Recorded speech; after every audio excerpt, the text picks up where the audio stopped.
The Street Corner Soapbox. The Street Corner Soapbox with Fausto and Willin. Podcast takeover. We're making a killing. Music to nightlife. Debauchery and street news. Serving it hot. We are some street news, movies and mayhem. The craziest guests, words from chaos. Get it off our chest. Rhode Island, worldwide. Dark corners in all places. Speak how we live. Radio show. Smoking aces. Ladies and gents, for the people we're talking. Take the show on the road, right where you're walking. Yeah. That's right, ladies and gentlemen. Street Corner Soapbox Podcast coming to you live. Follow us on Instagram at street_corner_soapbox. Don't forget, guys, check us out. Like us on Facebook at Street Corner Soapbox. And subscribe and follow us on Spotify, Apple Podcasts, Google, Stitcher, and all digital platforms. Don't forget, all of our episodes are going to be on streetcornersoapbox.com. Love you all. That's right, boys and girls. We are back here. Street Corner Soapbox. I'm here with my brother, Lord Willin. Yo, what's going on? My man, Big Truth in the house tonight. Yeah, my brother, Big Truth. Been looking forward to this one for a while. What's going on, bro? What's happening, fellas? Not much, bro. Honored to be here. No doubt. Honored to have you, man. Truth's one of my podcast influences. You know, he's been. If you haven't heard it, make sure you go check out the Big Truth podcast. We'll get into that a little later, but he's doing this thing in the podcast game right now, among other things, which we'll talk about. Shout out Choppahead. Yeah, absolutely. Choppahead. You already know Kustom Cycles out in Freetown. Truth, do you want to plug that real quick, the address and everything for that? Yeah, man. I know this goes out worldwide, but if you happen to be in the New England or Northeast, we're at 13 County Road, East Freetown, Massachusetts. 995-676. Well, actually, I gotta give the area code, right? 508-995-6764. If you need anything done on your bike, we do anything from like oil changes to a full custom chopper build and anything in between, man. Yeah, man. So all you guys out there riding bikes, into motorcycles and choppers and stuff, make sure you check it out. Absolutely. And they have a great storefront, great merchandise. I'm wearing a Choppahead shirt right now as we speak. Awesome bike nights. The last one we just went to was fucking lit. That was the last one of the year, right? The one you just did. You know, to the stipulations and limitations of New England weather, we're subject to that stuff, you know. But during the summertime, the spring and stuff, when did you start the bike nights back up again? Usually, well, in a pre-COVID world. Pre-COVID, they start in April. Okay. April or May, and then you know, this year we got a little bit later of a start. We started more in like June, I think, and then we kept the bike nights, but we had to cancel Full Speed Ahead. Yeah, only because the venues pulled out. That's the venues didn't have anything. We can't forget about Full Speed Ahead. It's an annual event that Truth does with my brother Packer. Shout out to Ryan Packer. They do like a 2-day concert bike event. Yeah, you want to talk about that? Bike hot rod event. And it'll return next summer. And we do a winter show as well, but it's a lot smaller, obviously, because we're constrained to it being all indoors. Again, given Boston weather.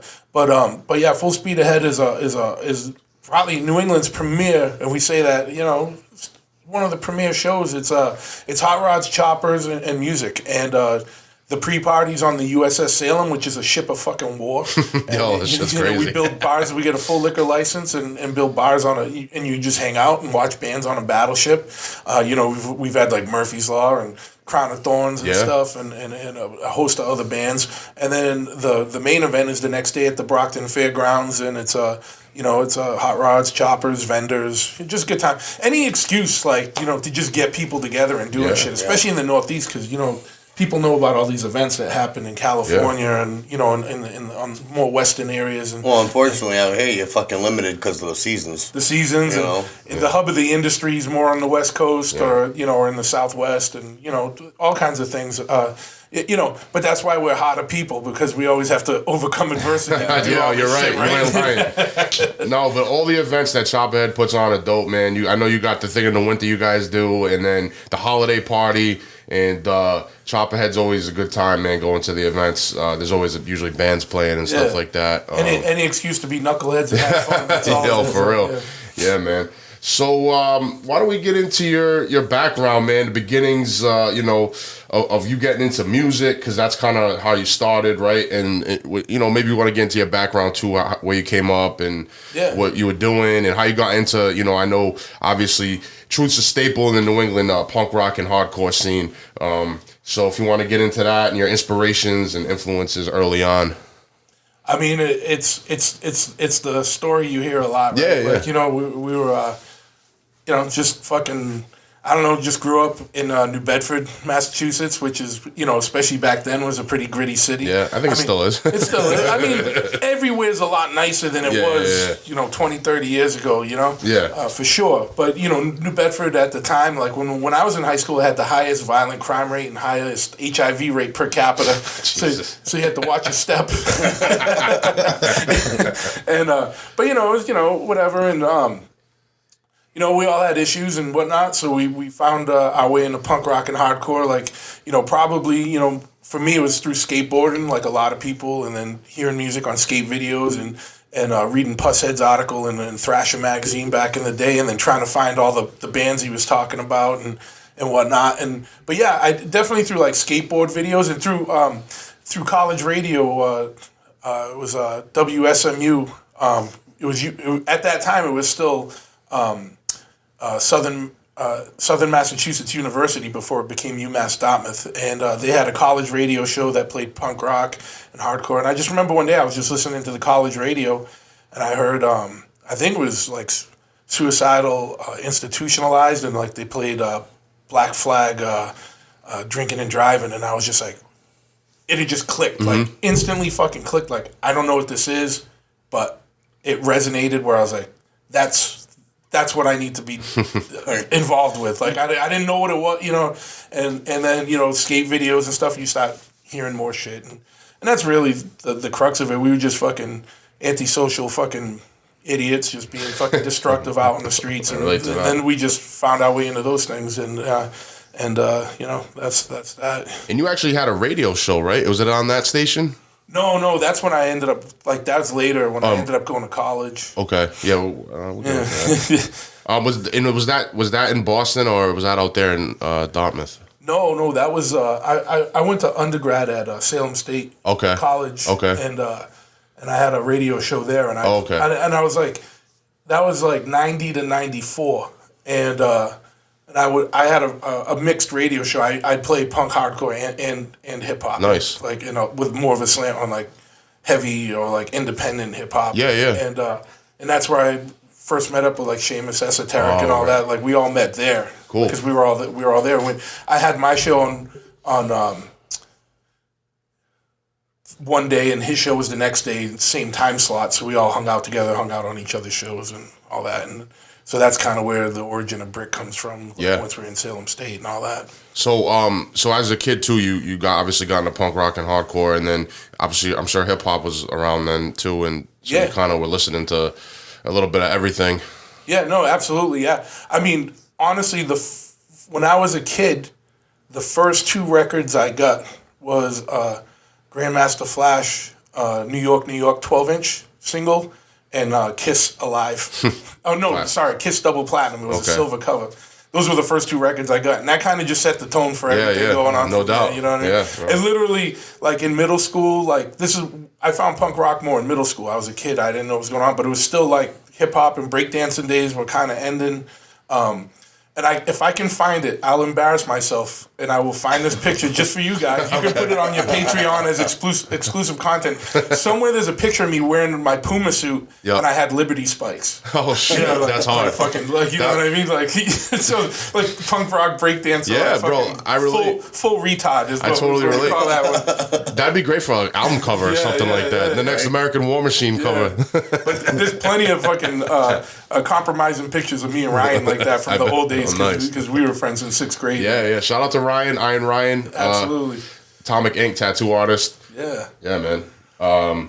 Cool. So yeah, I mean, you know, for me, music was always a big part of my life. I can't explain why. It just always was. Yeah. No, and especially like early shit, like, you know, like my uncle, like at the time he wasn't my uncle, he was my aunt's boyfriend. Was heavy into Black Sabbath and all that shit. So when I was a kid, that hit me. And then shit like fucking when Run DMC Rockbox came out, I was like, this is fucking great. It's like mixing hip hop and heavy music and shit. Yeah. Like, I remember that dropping. You know what I mean? I'm dating myself age-wise, but I remember it dropping. I was a kid, but I remember it. And King of Rock and shit like that. And so both of those kind of genres, because hardcore and hip hop are street music. Yes. And punk rock. Yes. And it's reporting on what's going on in the streets and like in the anti American subcultures and anti outside of society shit and that's where I always rolled and man. And so that's what always resonated with me, especially back then, and because late '80s. Hip hop was hip hop.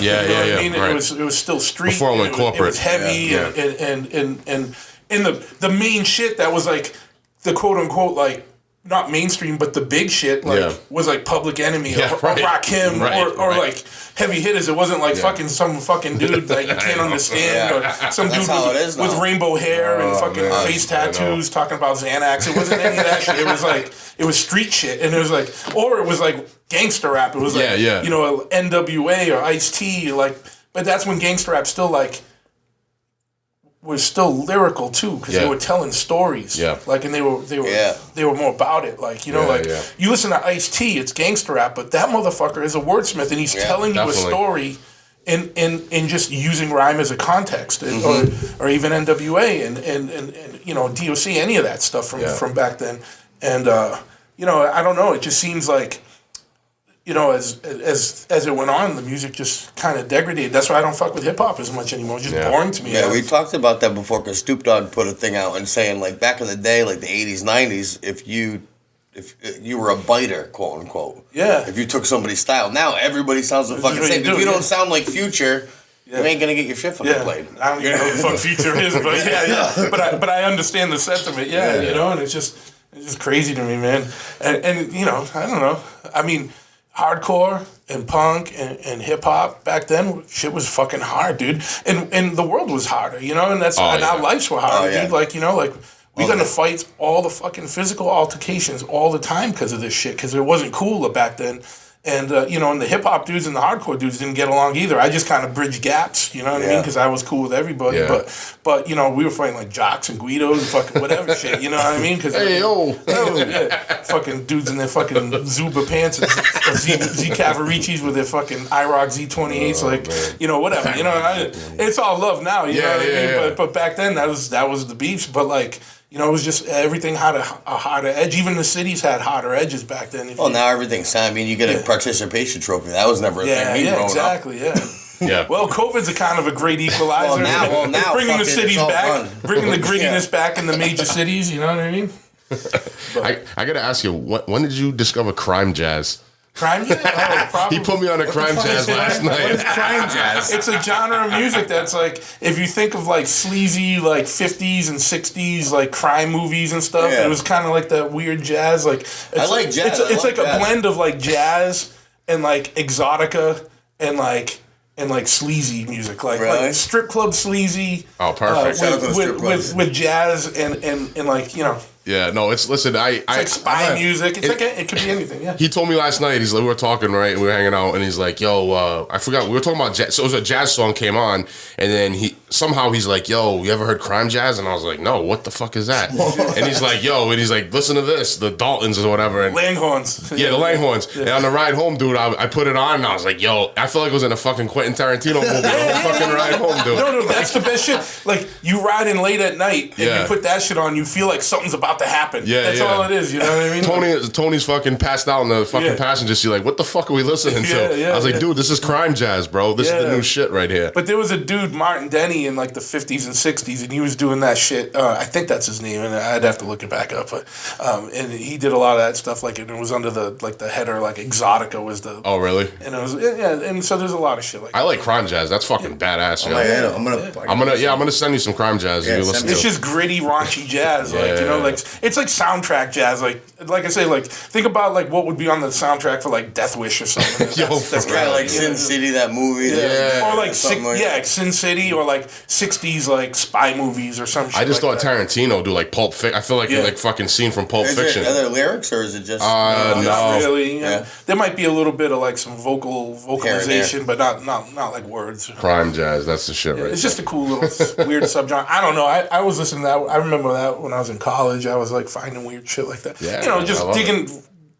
Crate digging, and you come across weird shit, and then you get across different streams, and you find different shit. Because anyone that's into music, that's really into music, listens to a bunch of different shit. Definitely, diversity. I mean, I listen to country, everything. You listen to a lot of shit. I do. I'm all across the board, man. Yeah, everyone does. Hey, dude, even when we were fucking hanging out with Scarface, he was talking about how he grew up with punk rock and shit. Yeah. In the middle of a Ghetto Boy set, he comes out with an acoustic guitar and does a cover of Boston, More Than a Feeling. Pink Floyd, Wish You Were Here, and that's fucking great. Bill and Willie D just kind of go off to the side for a minute, and it was just fucking crazy, man. Well, I think too, like back in the day, like you said, it was street culture. It was culture of rebellion. And you had guys that also like Rick Rubin, who was a fucking rock dude, looked like a crazy fucking, rock and roll, fucking almost like a biker looking motherfucker, producing hip hop records. And it was. But also producing Slayer at the same time. Right, exactly. So like you had the best of both worlds, and you had Judgment Night soundtrack. You had all these different things. You had the Beastie Boys, who were a punk rock band that became a hip hop group. Yeah. You know what I'm saying? Like it was just a great time. Brought Murphy's Law on their first on the License to Shout Ill, out to Jimmy G. License Ill tour, right? Yeah, man. There's nothing better than listening to getting Jimmy to talk about Jimmy's the best, those stories. You know? He has some crazy. One day we'll get Jimmy on eventually. Yeah, Jimmy's fucking the best. How did you start up Intent To Injure? Well, that was saying, I don't know, like when I get into something, I just kind of get into it, and I can't leave well enough alone, and then I gotta get more and more actively involved in it, and so. That was like being a kid and being into punk and hardcore, and I was like, that's like just picking up bass and I played the bass first in middle school just to kind of, because I felt like that I could handle that better, and then bass was cool, but it was just, there's no disrespect to all my brothers that play bass. Yeah. Seventh grade me just got kind of bored by it, like it was just boom, boom, by myself. Need more action. Whereas, then I picked up a guitar, and then playing that, you could make more sounds better. You know what I mean? Like by yourself. This is before I was in bands, and then just started writing shit and got friends together, and that was our first 7-inch came out. I think we were juniors in high school. Oh wow. Oh no shit. And then When did you guys start playing? Around the same time you started playing shows too? Yeah, the late 80s. And you guys were making noise, right? Like, that was kind of before my time, but, I've always heard about Intent To Injure. Like, the funny thing is how we even got kind of our 7-inch out was this guy, Ron, and he just passed away earlier this year, so rest in peace, Ron. Rest in peace. He was in a band called Brotherhood from Seattle. And they played a show in Boston with this band, The Accused, which was more of kind of a metal band. But they were one of those bands that like played the punk scene a lot. They're from the punk scene, but played a little bit more metallic edge to it. It was The Accused and Brotherhood because they were both from Seattle on tour together. This is back in the day in the venue when shows had kind of a little more diversity to it. Sure. Like if you went to a punk show, there'd be a punk band, a metal band, a hardcore band, whatever. Yeah. This was in the late 80s in Boston, and because we were from New Bedford, nothing was going on in New Bedford. No scene in New Bedford at that time? So we'd go to Boston every weekend, and at that time, the scene, because there was no internet and shit, you had to be at places. Boston and Providence could have back-to-back shows. So a band could play a Saturday matinee in Providence one day and then the next day do the same show in Boston. And there was enough kids at both because, the world was a smaller place. Yeah, you don't see that now. No, you can't see it. Like, they got to choose one or the other. Right now we ain't seeing nothing, but I mean, in the last number of years, it's even from when I first came on the scene to now, it's like either the bands or artists, whoever's touring, they're all picking one or the other. Yeah. You don't see too much Providence and Boston. No, yeah. And so we would do both. Yeah. We just loved it. That was a great time. Just to be out and just to be, pulling together whatever we could do to get out there. And so we were at a show in Boston, and Brotherhood was playing, and a bunch of these Nazis from Chicago showed up. And, everyone wants to talk about punch a Nazi or fucking this and that. Now all these kids that look like they couldn't punch their way out of a wet paper bag. Like, we did that shit in the late 80s. No doubt, what I mean? There was we didn't have to talk about it or carry a flag and have a logo or whatever. We just did it because we were taking care of the scene. Because these dudes came and they'd act like dicks. And one of them punched my buddy Megadon in the face. Megadon was on crutches. He was hurt. And so I think there was a bigger fight between us all to try and get the dude, like we were almost fighting each other to get at the dude that punched fucking Megadon, you know what I mean? And this is an alleged situation. Well, statute of limitations probably. Someone may not have been left in in a dumpster that night, and so whatever, and so we got to talking to Ron, and he's like, "Oh, what's going on?" He's, and then he was like, "What's going on musically? Were you doing anything?" And I told him, and I was like, "Yeah, I got a band of Intent To Injure," and and he was like, "Oh yeah, send me some," and I sent him some, and then we ended up becoming the first release on Overkill Records, and it ended up coming out in '89. Okay, wow, and then he went on to put out a bunch of shit like Integrity. He put out a bunch of records after that. And then he stopped doing the label and he went on tour with like Orange 9mm. Oh, shit. Like yeah, that was dope, he was a dude that was around. And, yeah. And so, that's kind of the basic story of that. So did you put out a bunch of singles? Did you drop a album? No, we never did. Just like run of singles? Yeah, we did like 3 7-inches and then we were on a bunch of compilations. Okay. We were on the Boston Hardcore Comp that Tang Records put out. We did one on Mookow Records that was like us and Chillmark and Dive, and then we were on one. We were on a big one with like Rancid and AFI and 7 Seconds, all this stuff. It was some label out of California put it out, and yeah, man, we had a limited discography. We were kind of knuckleheads and.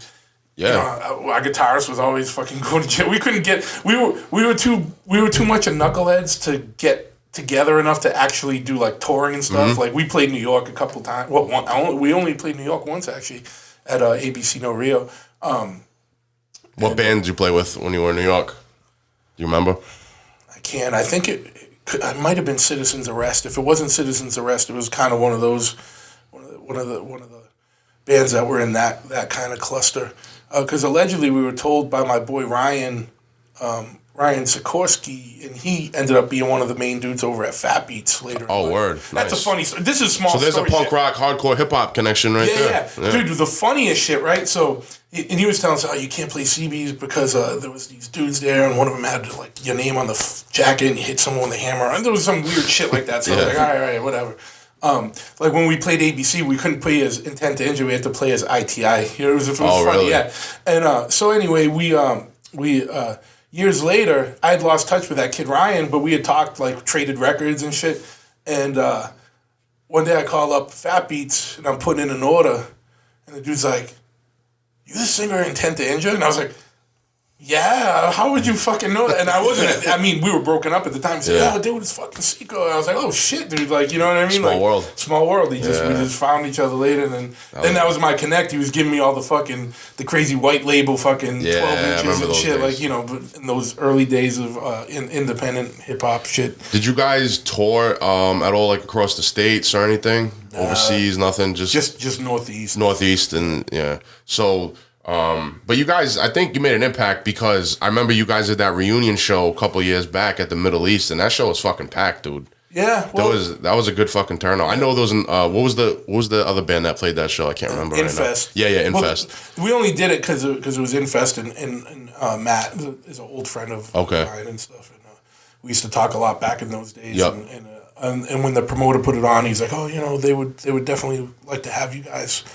Can you get it back together? And I'm like, we'll do it for that. Yeah. That was a good show, though. You guys killed it. It was dope to see. You guys, kill it live. Yeah. So you started the band, you're playing the band kind of ends, and you end up going to college, right? Well, yeah. Or you're still in college when you... So what happened was we were knuckleheads, and we couldn't really get it to go together because, we were just being fucking knuckleheads. Yeah. And then I ended up going to school. Like, I don't know what it was. It was literally, I could see the writing on the table and the way the cards were falling. Yeah. And no one in my family had ever been to college. Mm-hmm. And, I mean, literally, I did it pretty much for the sake of my father. I went to a Voc Tech high school. Like, they didn't teach us shit. Like, I was not ready for college. What were you taking up in Voc Tech? Fucking graphic arts. I was running printing presses that were already outdated, while I was in school. Like, little did I know that the Xerox was going to fucking kill all that shit, you know what I mean? But we were just doing it to fuck around. Like, I did not take school seriously. Yeah, I didn't either. At all. Like, it was just more fun. How'd you fall into anthropology? Well, so I ended up. That was in Arizona, correct? Yeah, that was later. So I went to Salem State College. I was like, man, I got to do something. Salem State, what is that? Is that Salem, Mass? Yeah, Salem, Mass for my undergrad, and it was like I was like, I got to do something, and I kind of did it for my father because my father looked out like I grew up in a single family household, but with my father. Yeah. You know what I mean? And, Yeah. and when I was a kid, he basically gave up everything he had to get full custody of me, like where he sold everything he had to get full custody of me. And, to the point where once all the lawyer fees and shit, he had nothing. We had to go live in his buddy's basement for a little while till he could catch up, get some money together to get a house or whatever. So without getting too deep into that, so I just felt like I owed it to my dad because he had always looked out. My father's an awesome dude. Yep. And so like, I can't be a fucking complete idiot. Let me try and do something. Yeah. And you're the only one in your family that actually went At that time, yeah. Since then, my sister who wasn't alive at that point, who wasn't born yet at that point, has gone and stuff. But so I was like, I better fucking go. And then when I got to school, I was like, oh shit, I don't know fucking shit. I gotta fuck it down, dude. Like, I just been fucking around, you know what I mean? And so, it got kind of crazy. But I went for communications to do like film and video and all that. Oh, cool. And then I was on the radio and there and everything. And then I realized, because I wanted to do documentary film. Yep. And then while I was there, I was like, oh shit, well, like the shit I wanted to do was like wild shit. Like I wanted to go do like go hang out with like in the rainforest with like fucking people who've had like limited contact with Western culture and investigate like the healers, like shamans and stuff like that, shaman stuff. And then I was like, man, I better fucking, learning a film stuff is a skill, but I better learn more about the science. And that's how I got into anthropology. So I started taking some classes there. And I was like, oh, I better fucking learn more about the science so that I can make better films.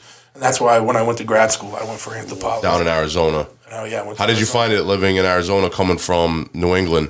It was fucking weird at first. It was a culture shock, you know what I mean? Because, New England's a little fucking... Definitely different. Rougher around the edges, and, not... Especially back then. Now it's, things have lightened up and it's good, and it's not a bad thing. But back then, like, you get to Arizona, people say, hey, what's up? And I was like, what's up? Like, I thought people have problems. Yeah, I thought that's had how problems. I went to Vegas, right? I drove there. And the first time I went the southern route, and fucking the same thing. People were like saying hi to me. I'm like, what the fuck you saying hi to me? Yeah. I was like, all right, let's do it. And then I feel like I'm a fucking dickhead. I'm like, shit, why am I getting mad? Because you said hello. So then, you get acculturated to that, and then you realize when you come home, you switch back to East Coast. And then, back to East Coast. Yeah, when you come back home for, like, breaks or whatever.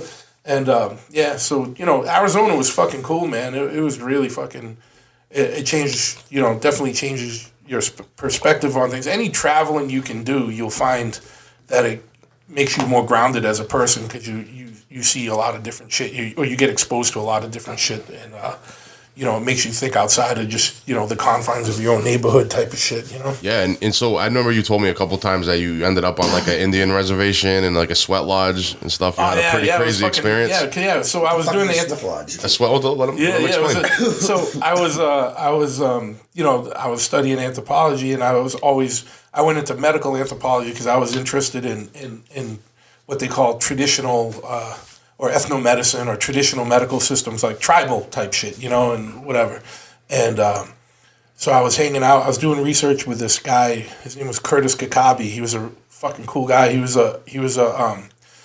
out on the Navajo reservation, but he was a Plains Indian. He was from the Kansa tribe, but he lived with the Navajos, and he was a medicine man for the Navajo Nation. But he had a job where he worked at the local veterans hospital, and as a traditional healer. So someone would go in for a surgery, for like fucking gallbladder surgery or something, and he was over it doing his thing, presiding over it, like not doing the physical cutting and stuff, but doing their stuff and there was like literally an outcome, like you could see that in the surgeries that he participated in, doing his traditional shamanic type medicine, the people had faster recoveries or like better outcomes overall. Really? And so whether it's a psychosomatic in your head effect, like placebo type effect, or if there's something else more, that's the shit science can't really get to. Right, exactly. But you could see that there was better effects from having him present and helping. Sometimes just, there's things about, like, there's studies about, like, prayer, like, the power of prayer. Yeah, sure. I'm not getting into religion shit because I'm not religious, but I'm saying that just putting positive energy into something can make things have better outcomes and stuff. So kind of all goes along with that. But he was cool, man, and he was like, hey, you know, like, we're going to do a sweat lodge. You want to come out? And I'm like, oh, yeah, fuck yeah, man. Like, I'm down, do whatever, dude. Like, fucking.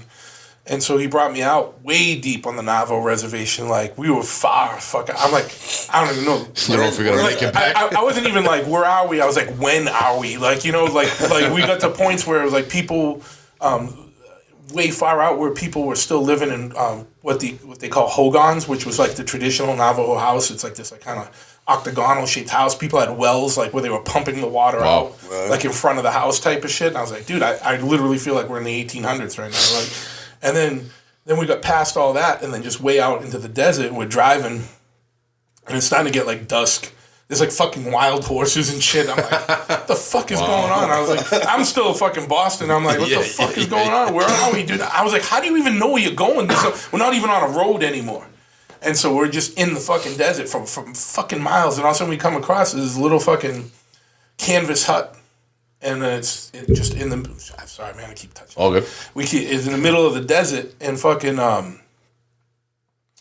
And he's had these rocks and shit like burning in there for like days, like getting it prepared. And it's a sweat lodge. It's a traditional, Native American ceremony where it's like a cleansing ritual. And you go in there and it's basically like fucking like a sauna on steroids, like. And he starts. You're in there, and it's like me, the fucking one white dude, and all these fucking Navajo dudes, and him, and I'm like, but they're all cool, like like you weren't brought to that table if you were a dick, you know what I mean? Yeah, So they were like, oh, they're cool, yeah, you must be all right, and then he starts doing like these chants and stuff, and then he has this bucket with the water with whatever fucking weed or fucking essence is in that water or concoction. He starts throwing it on these fucking rocks that have been burning for days. And like a wall of steam hit me so much that I almost collapsed backwards and I thought my nose was going to break because my skin got so tight on my face. I was like, fuck. Never experienced heat like that. And then you do like several rounds of it. You do a round and then you come out. And I'm not kidding, man. By like the middle of that shit, like he's singing these songs and I think I know the fucking words at that point. I'm seeing shit come out of the fire and I'm fucking going in and out of different fucking dimensions and shit. It's long story. So you were seeing shit and yeah, and he tested me on it too, like because I didn't want to talk about it. I was like, I don't know, I was like, what the fuck, I'm still young, in early 20s. Had you done psychedelics prior? No, I was still straight edge, dude. Oh, really? I was straight edge, yeah. Oh, shit. And but that's what it sounds like. It sounds like... Oh, no, absolutely, yeah. Well, it's probably like something similar. Maybe not like they do the sleep tanks now? Yeah, sleep deprivation. Like, they do that, like the water where they shut the lights off and fucking you float, but you're supposed to get psychedelic kind of like feelings, I guess, or something like that. Well, that's like even Ty like talks about like the meditation. The meditation, you get to that kind of same state. There's some shit in your mind that you can unlock. Like however you get there is however you get there. But when that shit's unlocked, you're in a different fucking place. Yeah. Like, you know what I mean? And so that's that. But anyway, after that he's like, so couple days later, I didn't see him, and then a couple days later, I run into him. He's like, so what'd you see? And I was like, nothing, man. He's like, no, what'd you see? And I told him, and he just started breaking it down. He's like, oh, that's very good, because this is what this means, this is what that means, this and that, without getting into all. Yeah. But, it's just fucking, it was fucking crazy, man. That was like my first, like, heavy fucking experience where I was like, there's some other shit out there. You got a little awakened. Yeah, there was some other shit out there. That's a whole podcast in itself. Yeah. I think a whole episode just talking about that. I can talk about psychedelics for fucking he's had a lot of psychedelic experience. Yeah, man, so. I'm all for it, dude. I'm all into it.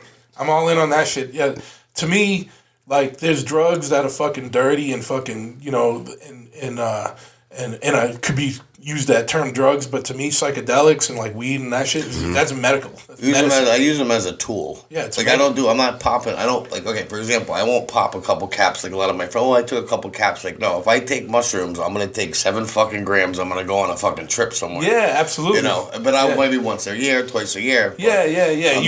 You couldn't sustain that as like a daily operation. Yeah. Well, you could, but well, you wouldn't be living here. At some point, absolutely, yeah. No, and I feel 100% everybody should have some kind of psychedelic experience at least once in their life, because just like traveling, like you never been at the Southwest, you go to the Southwest, you see a whole new world opens up in front of you. you take a psychedelic and you do it right and you're in the right situation, a whole new world opens up in fucking side. Yeah, it's crazy. You know, and it's like, and it's crazy. Like, and then like, there's a lot of answers in there, and there's a lot of. Unless you've done psychedelics, it's really, really hard to describe to somebody that hasn't done it because it's a different. You can't. Yeah. It's a whole different fucking environment. Yeah, absolutely. And I feel like with Colorado and San Francisco kind of decriminalizing psilocybin, you know, those are steps in the right direction. And there's so many studies right now, and I'm gonna have a guy on my podcast. I'll give you his name too, because fucking spread him around, dude. Because he's called like the psychedelic scientist or something like that. And he's a guy. He's just like on top of all that research. Like Johns Hopkins, Harvard, big institutions are doing research, and there's like 100% of there's no doubt about it that psychedelics in a controlled situation are effective, like in treating things like PTSD with soldiers. You know, when it's done the right way. Yeah, yeah. You know I mean? They say that about depression, all depression, that shit. anxiety. I've heard that too, But you know, they're using like, you know, psilocybin, or they're using MDMA or Molly or whatever, or K. There's even LSD, like to different extents, will help with a lot of these psychological ketamine, K too. You saying ketamine? Yeah. Well, ketamine. I see some people fucked up on ketamine. Well, that's the thing. It's like, you know, there's like a legitimate use, there's a clinical use, and then there's like a street retard use, right? And that's how anything is, man. Like, there's a certain amount of responsibility and accountability you got to have if you get, you know, involved in this stuff and different ways to use things, right? You know? Yeah, no. That's just right. like pain pills. Inherently aren't bad if you're just using it, if you got a fucked up fucking cut your finger off and you got to get through a couple days. But when you're doing it fucking, you know, just to survive the day, then that's a whole different fucking thing, right? It becomes the fucking epidemic that it is now. Absolutely. Do drugs. Don't let drugs do you, folks. Yeah, absolutely. And to me, like, I personally, like, the psychedelic stuff that I'm into is more of the natural. Like, I've never fucked with LSD. Mm-hmm. Oh, really? Or that. Like if it grows from the earth, I'm fine. Well, actually, and I'm not trying to be on some hippie shit. I'm not a fucking hippie, but like a mushroom, like that grows from the earth. I can see that being like a plant-based medicine, or weed or whatever. Like, you know what I mean? But the only bad trip that I had off psilocybin was when it was I'll take the ones from cow shit. Yeah. Like, I had one grown in a fish tank, fucking sterile environment. That was the only time I had a bad trip. Oh, really? And it wasn't. I feel like maybe it wasn't natural. Like, you know what I mean? We'd go in the woods and fucking get them. Yeah, you know yeah. And those are always great, but I had one time, the only bad trip, and that was from one that was like... It could have just been coincidence, too, maybe. Because, you know, I've only had a couple of trips. Like, you know, like I can't talk like I'm Terrence McKenna and I've been studying this shit for 30 years. You know, but it was profound enough, my limited experience, where I believe, and I've done microdosing, and I've like actually helped people microdose and like get off of like heavy duty like psych meds, like antidepressants and stuff, the mushrooms I've had were like grown. Yeah. Because I grew it, so I allegedly. No, I didn't grow it on. I allegedly grew it and it wasn't on a turd. It was like, I'm sure there was manure in the mixture on the cake or whatever. But you know what I mean. But yeah, man, yeah. Like, and DMT is another one that's fucking. Yeah, awesome. You've had some experiences with that, right? Yeah, Dan and I. Yeah. Again, like. This is like full disclosure again. Like we don't. No one's ever showed you how to kind of do it or or the dosage or whatever. So me and Dan, we just fucking played, and Ryan played around. Allegedly, we've played around with it. And yeah, man. I think that what I found was the first time I tried psilocybin was fucking nice and rad, and then I did get to launch once on DMT, and then the next time I did psilocybin. I did mushrooms, I noticed it was way more DMT-like. So I think that DMT shit opens up some new pathways, because I was like, holy shit, this is like being on DMT but for like 6 hours instead of 15 minutes. The 10 minutes. Feels like 6 hours. Yeah.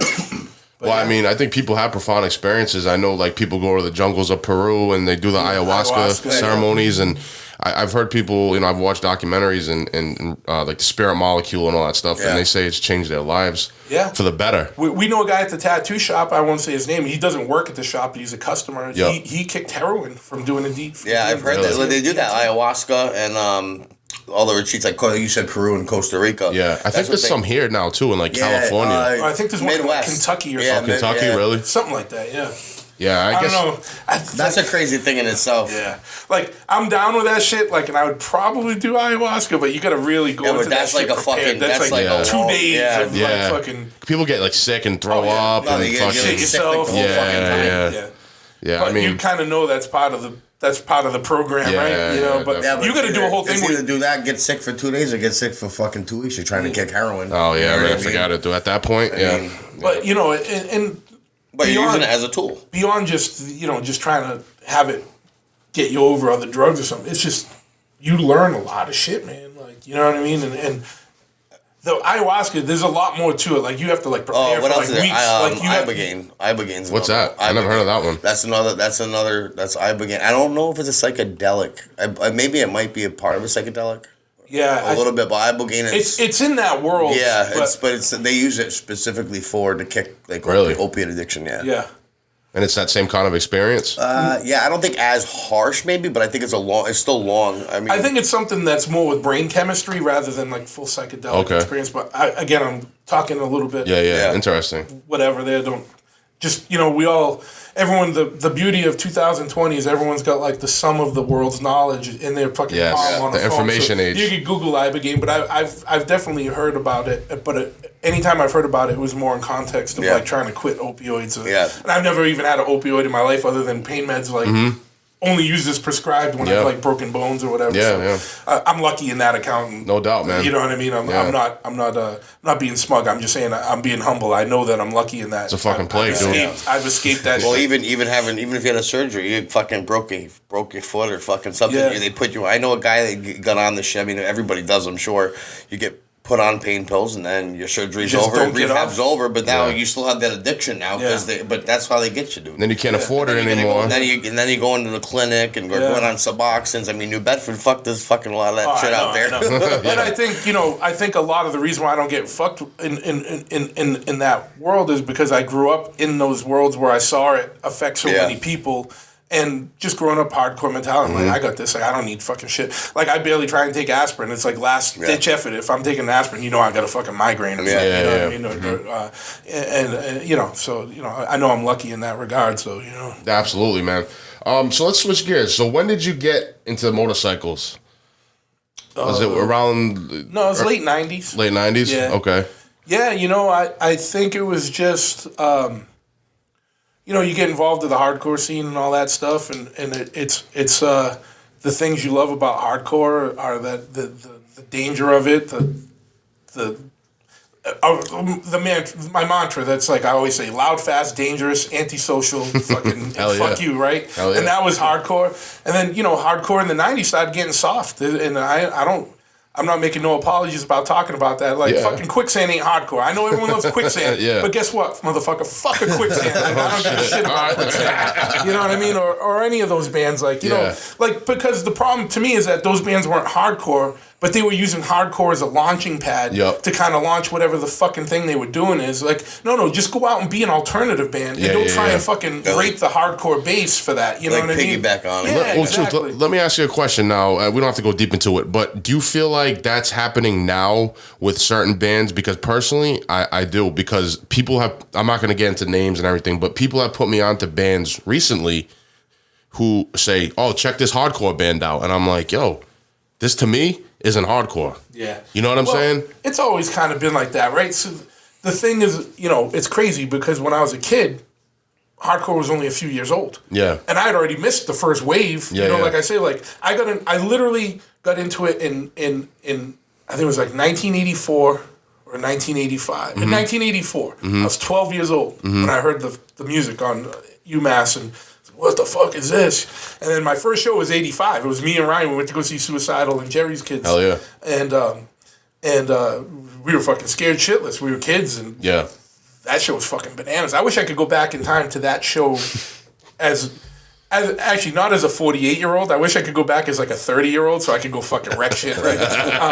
And not have to pay for it for 5 days afterwards. But I'm just kidding around. But anyway, but if you talk about like what Cro-Mags and that stuff was, which is like the shit that I like really identify and clawed onto, like if you talk to the dudes from like SSD in 1980, they'd be like, that doesn't sound, because they were used to a different type of like fast, you know, no breakdowns, fast hardcore. So hardcore always changes and evolves. Yeah. But at some point, there's a logical end to it. And like, honestly, to me, most hardcore that comes out right now, if that came out in 85, people would call it metal. Exactly. I agree with you. Definitely.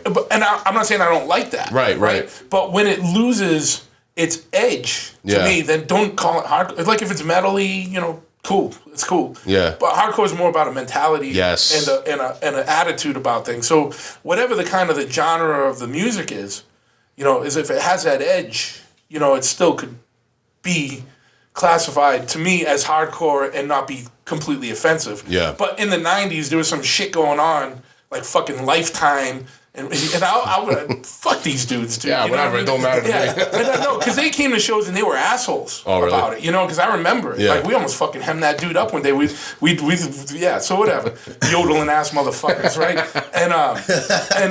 And so whatever, man. Like, and then I'm like, you know, this is beefs not even beefs, but whatever. I'm talking about shit 20 years ago, 30 years ago. It doesn't matter. I have a beer with the guy right now and we'd laugh our ass off about it. You know what I mean? But but he's probably doesn't drink beer because it's probably not, you know, unless it was made in fucking some fucking whatever, you know. Has to be craft from a microbrewery. Yeah, it had to be blessed by like fucking a goat herder. Dalai Lama.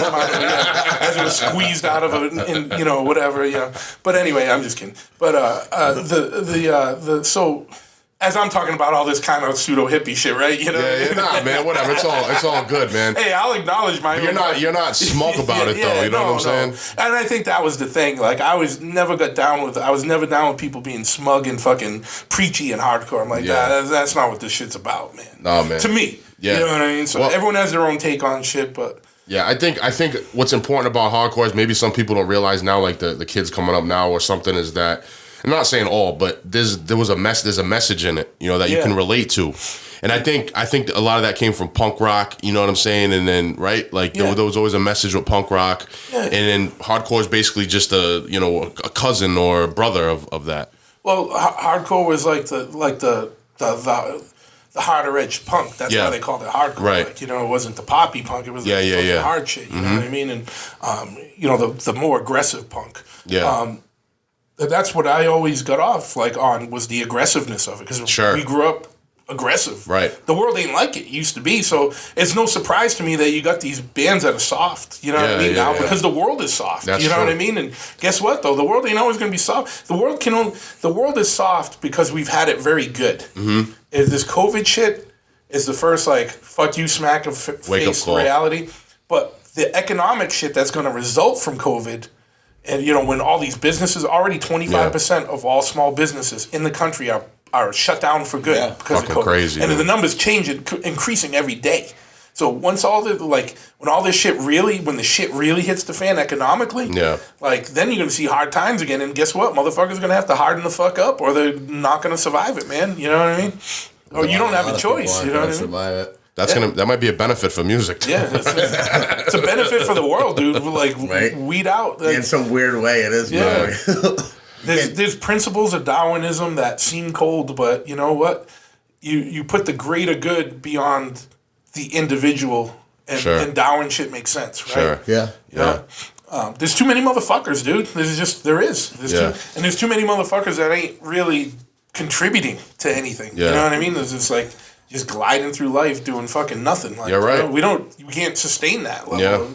No, you ain't lying, man. That's the truth right there, you know, from truth. So let me just go back. So we kind of went off on the rabbit hole of hardcore, but so you got into motorcycles, late 90s. Yeah, so as I was saying, hardcore got a little soft. Yep. And so I was looking, I still needed the aggressive shit. Yep.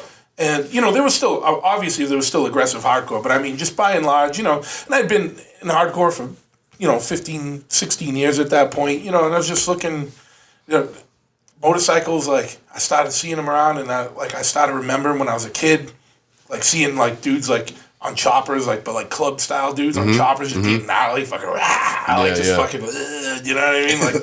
And I was like, fuck, yeah. And I was like, man, I kind of want to get a bike. And then at the same time, my buddy Jay got a bike, and he got his father's old bike. And his father built a chopper in the 70s.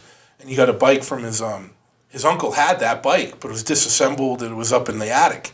So he got that bike, and I bought a bike, and I was like, my bike was like some fucking bullshit, fucking Suzuki or whatever. Just, your first bike, $500, $600. And I was like, damn, this isn't what I see in my head. And then when he showed me his files, I was like, yeah, that shit. And it was like a chopper. Like, but, you know, this is pre-internet. Like, you know, I didn't know. Like, and I was like, oh, yeah, fucking chopper shit, custom shit. DIY, way more aggressive looking. Badass. Yeah, just more badass. And I was like, yeah, dude, this is it. And then that's kind of how it...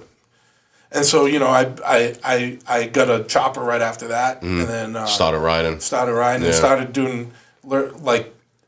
I didn't know a lot, so I had to bring it to a shop and get a bunch of shit done, the first chopper I had. And then I got the bill for it, and I was like, oh, I better learn how to do this shit. Yourself. I started working on cars the same way. Yeah, I was like, all right. I was like, I can't do this ever again. I'm like, fucking, am I going to eat next week? Type, you know what I mean? Like, whatever, you know.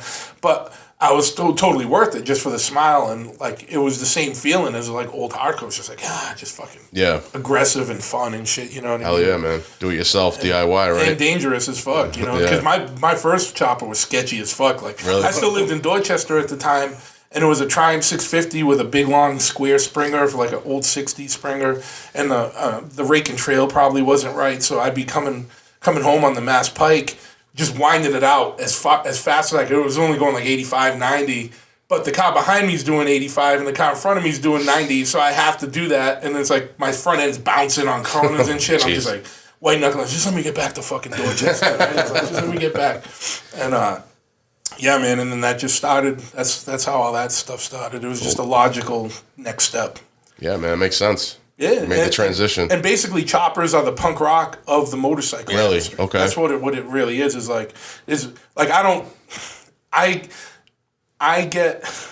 don't want to say this without sounding like I'm not being smug or anything, but like I identify with like the average like whatever dude on a bike as much as I identify with like a fucking lawyer or a mainstream dude. Gotcha. You know what I mean? Like I'm not like down with the biker bros, like whatever. You know what I mean? Like that's not my scene. Like you know what I mean? It's just like I'm more in like the fucking little underworld, like chopper, like fucking more radical element of it. Hell yeah. You know? It's like anything in life, dude. We're always in the corner by ourselves, you know, but having a good time. You know what I mean? Yeah, man. Like, doing our own thing, saying fuck you to everyone else. Yeah. Man, anti-social club. Yeah, the anti-social club.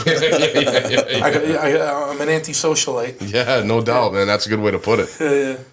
Getting back to music really quick. You want to bring up Brick Records and the indie hip hop scene now? Oh yeah. So going back to Salem State, so Brick Records started as a hardcore label. Yep. And I put out a 7-inch. That was a hardcore 7-inch with four mostly Providence bands for a friend of ours. Really? Derek Lumner, who passed, and it was a memorial 7-inch for him, and had Intent to Injure. This band Temperance. This band Times Expired. Yeah, Times Expired. Yep. Lockdown, and so I put that out, and then the next thing I put out was just because me and Seamus and George from 7L Esoteric and all that, like we all just became really good friends from college radio and hanging out, and that's who we hung out with all the time. And I ended up, I was like, they were like, we want to put something out, and I was like, fuck it, I'll do it. And I put out that, and then next couple records, and then it just took off fast, and then my partner, Adam, Papa D. Yep, shout out to Papa D. And he signed on, and then that's kind of how that happened. And then it was just all that. It was just we took punk rock to hip hop. Do it yourself. Like there you go. I pressed the record. The first 12-inch, I had it pressed. We got it in the mail. We took like 1,000 of them with like 5 of us in a fucking little car. Mm-hmm. We drove out to Daddy's Big Daddy Distribution in New Jersey with all the records because I called them. I said, we put out this 12-inch Boston hip hop. The guy's like, send them over. And I was like, fuck it, we'll just drive them. And we just got in 7L's car, I think. Like one of the doors didn't even open. It was like 7L, me, Esoteric, Mad Soul, and Calmer, I think. And maybe Pop. I know this is before Adam was part of the thing. And we just drove right to Big Daddy Distribution in New Jersey, brought the records there, and fucking signed a little distro deal for the label with them, and then just started putting shit out. So the first released hip hop wise was it the God Complex? Yeah, AOI yeah. God Complex split EP. Yeah, man, that's dope, bro. I mean, for those that don't know, Brick Records is, I would say, been a staple of the indie hip hop scene since '95. Since '95, and I personally remember, like, as a kid, getting Brick releases. This is before I knew Truth. I mean, I knew who Truth was just through the hip hop scene, but yeah, man, they put out a lot of dope records, man. A lot of classic indie hip hop for a long time. Still going? Yeah, no doubt, absolutely. There's gonna be another Slain record coming up. Hell yeah, bro. More shit like that. Yeah, man. But they put out, I mean, the 7L Esoteric stuff, Mr. Liff. You guys put out, I mean, there's probably a ton of stuff I'm not gonna remember right now. We put out, before MF Doom really blew up, we put out an MF Doom MF Grimm split. Oh, I didn't realize that. Dual gatefold 12-inch. So MF Doom had one 12-inch and MF Grimm had one 12-inch. I didn't even realize that. Wow. We did right when he was starting to blow. Like, I think Gastrolls and all that had come out. And okay. He was doing. And we did MF Doom, MF Grimm, Rex, all kinds of shit, man. Yeah, Rex, definitely. That's another one too. Sure. Yeah. How did you find the hip hop scene at that time? The indie hip hop scene at that time, as compared to hip hop in the past. Well, so the thing is that when we were younger, like the mainstream hip hop, like we were saying earlier, was like Eric B. and Rakim, EPMD, Public Enemy, that type of stuff. Get into the mid '90s, and it changed to a way more softer type of thing. So it was more underground. So like the hip hop we were doing, the indie hip hop, or at the time people call it backpack, whatever. Yeah. Underground. Early mid '90s. Yep. We were like, again, I keep saying this, we were like the punk rock of hip hop. Sure. We were doing it ourselves, our own scene. At the time, Boston didn't get no respect in New York, or very little. There was like Ed O.G., you know what I mean? And I know Guru, but like Guru moved to New York. Yeah, he repped Brooklyn, really. Yeah. You know what I mean? But there was some love, but like New York and LA were the hubs of industry. So Boston just got slept on because it was so close. If you wanted to make it, you just moved to New York. You just went to New York. So like, but Boston on its own, we had to do our own shit because no one knew. And I did Brick how Wu-Tang later did Wu-Tang, right? Like my thing was, all right, we put out the AOI God Complex split. I was like, now the next thing is let's put out a 12-inch, the Rebel Alliance LP of all the Boston dudes, so we can.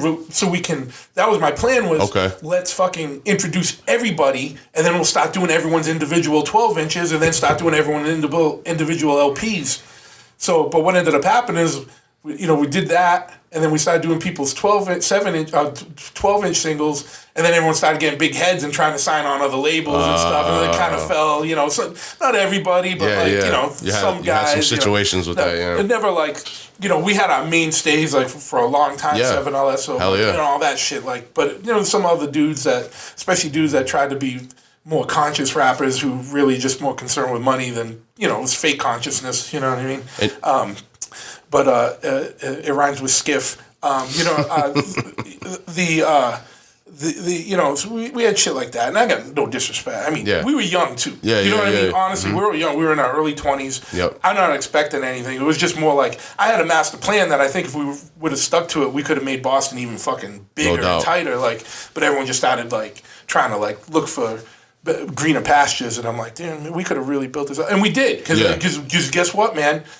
2020, a lot of the independent labels like Raucous or all these other ones that were kind of not our competitors but our, compatriots. Yeah. Where are they? Yeah, no doubt. And you guys are still going strong. Still around. Probably one of the longest running independent hip hop labels in the game. Definitely, man. Like I said, I remember the Brick releases coming out, all the time. Going to the record store and you saw Brick Records, bro. And Boston had a big influence on the Providence scene. So it was definitely when I met Truth, I didn't know. We were talking, and then I was like, "Wait, Truth." I was like, "Yo, are you from the dude from Brick Records or whatever?" And he was like, "Yeah." I was like, "Oh shit," And then it was just like, "Wow, okay." We talked about that shit for a minute, And I try and be low key about it. I know. But you guys definitely help lay the groundwork for the independent hip hop scene, and that's still going strong now in 2020. Yeah, and that's all we cared about. But we were just the counterculture to what was going on. And nowadays I like Biggie, but back then we were like, whatever. You know what I mean? That was like the mainstream. You guys were rebelling, poppy. Just whatever shit, surface level to us. Yep. But at the time, but now I go back and listen. I was like, no, it was actually really dope. Yeah. But especially compared to what the fucking shit is now. You know what I mean? You ain't lying. I don't even, or the shit was before I started really more bowing out of it. Like, I still got a love for it, but I find that right now the stuff I listen to as far as new shit is mostly just people that I know. People you know, yeah, definitely. No, that makes sense. Like, you down here in Providence, some of the Boston guys, I still listen to, like, the Zafe shit or whatever. Sure, the Zafe records Vinny, and those were all the dudes we came up with. Like, all the Jedi Mind Tricks. Vinny and all them guys, and the whole AOTP stuff. And you see a lot of those independent artists have great success later on. Like, they grinded for years, and they reached the point of great success. Dude, especially like Vinny, and now like Seamus with the Zafe stuff. Dude, I'm so fucking stoked for them. Definitely, dudes. Like, because they love it and had a passion for it, greater than mine, man. Obviously, because they just fucking stayed and grinded and grinded and grinded and grinded and grinded. And they got what they deserved, and it took a while, but they never gave up. No, man. Now Vinny Paz sells out the fucking Paradise. You know what I'm saying? Like, Asso's doing the shit with Inspector Deck from Wu-Tang Clan, Czarface, killing it. You know what I mean? Like, it's great, bro. It's great for hip hop. If only this stuff happened 20 years ago when there was still like you could still make more lucrative careers in the music industry. Well, as we know, the way you kind of make your money now is through the shows, and right now we're all fucked when it comes to that. You know what I'm saying? Shows and merch. Exactly. I guess you can still move merch, online and things like that, but the show scenes, I don't know when that's gonna come back. Hopefully sooner than later. Yeah, we'll see after the election, I guess, right? Yeah, that's what I'm saying. That's what he thinks. He thinks after the election. Let's go. Well, you got to think too, right? Whoever wins is poised to have, if they can just open everything back up, then they can be like, well, under my administration, the economy bounced back because this and this, and it's like, no, all you did was open up shit that was fucking shut down, motherfuckers. Trump left it up to the governor. For example, like, my club's still closed. I haven't really, quote unquote, worked since fucking March. I haven't worked either. Fucking strip club. So my father owns a bar, same thing, and he's like, I'm not going to open at the capacity they give me. It doesn't even make sense. So you get it. You're fucking 25%. He's like, it's not even worth opening. Yeah, it's sad. I mean, Gina's a fucking douchebag, but at least here we go. Gina Raimondo rant. She's an asshole. I'd rather fucking talk shit about Baker. Oh, you don't like Baker? Baker cut my wall in half. Yeah, Baker's a fucking clown motherfucker, dude. Like, anyone that votes for him again should get their voting. And if you don't like Trump, you don't have to vote for Trump. But just don't vote for fucking Biden. Like, I can't even form a fucking sentence. Dude, the best is that, like, we watched the debate and we laughed for an hour. Here we go. Let's get it going. I just felt it. Let's get it going. Like, I am independent. I am not enrolled in either party, and I am equally critical as both. But more than anything, I get so upset with all these people like that are so anti-Trump, and they don't even know why they're anti-Trump. It's just because the Democratic Party and the George Soros-backed fucking media tell them to be anti-Trump. But I get it too, because Trump's a fucking buffoon and runs at the fucking mouth. So he fucks himself. Like, no matter even what he does right, he's never going to get any credit because everyone just has a blanket hatred for him. But to be like, everyone's crux is like, I'm voting for Biden, like, quote unquote, at least it's not Trump. Like, dude, the things that you say about Trump, Trump's racist or Trump's fucking taking money from China and this and that, Biden's all doing the same shit. Yeah, sure. I'm not saying that Trump isn't racist. I'm saying I haven't seen anything where I've seen him say something racist. Yeah. I've seen the video of Joe Biden saying, I don't want my kids going to jungle schools. Yeah. And now that's been wiped off the internet. Now, it wasn't recently. It was probably from like 20 years ago or something. But it's Joe Biden talking about quote-unquote jungle schools. Yeah. Well, they're going to take that up. But if Trump said something and it's whitewashed, 40 years ago, they're going to fucking... Yeah. You cannot find it on the internet. Like you said, George Soros... Two months ago, you could find it. And right now... It's a running breaking story in the New York Post, and we all know the New York Post isn't, the total beacon of journalistic integrity, but there's active investigation on Biden and his son taking money, millions from China and fucking Russia, and you can't even share the link on fucking Facebook or Instagram. It blocks it. Mm-hmm. Jesus. Now that is election fraud. Like, that is fucking around. And I'm not saying it like, if it was the Republicans doing it to the Democrats, I'd be saying the same thing. But that's the fuckery we got going on now. Yeah. And it's fucking crazy. So no one knows the real story about anything anymore because there's no unbiased news media and there's no fucking, there's no common sense to shit. Before, you'd find out certain shit through social media because it's like public sharing, but now they're censoring all that. They're censoring shit, dude. You got banned from Facebook recently. I'm still on He's in Facebook jail right now. I'm in the hole right now for a little bit, but for nothing. I'll show you later. But I posted a fucking meme about. I said so pretty much it was like reverse OnlyFans. It's where I'm gonna spam your inbox with nudes until you pay me a monthly subscription, and they kicked me out. That's crazy. They kicked me out for calling I know the kid Dean he works for me. I know him for fucking 12 years. During COVID he gained weight, so he posted a picture. I said, "Oh, you got a fat neck," and they blocked me. They said, "You want to take this post down? It's cyberbullying." Get the fuck out of here! Fucking swear to God. Yeah, he's fucking nuts. You'd be like, no, it's called ball busting amongst friends. Yeah. Do you think the liberals did that? Maybe the left try to hide behind this whole thing of like being for the people. Well, so I think the average more liberal-leaning person on the street is coming from a good place. Yeah. Like, they want... Yeah. But here's the thing. It's common sense.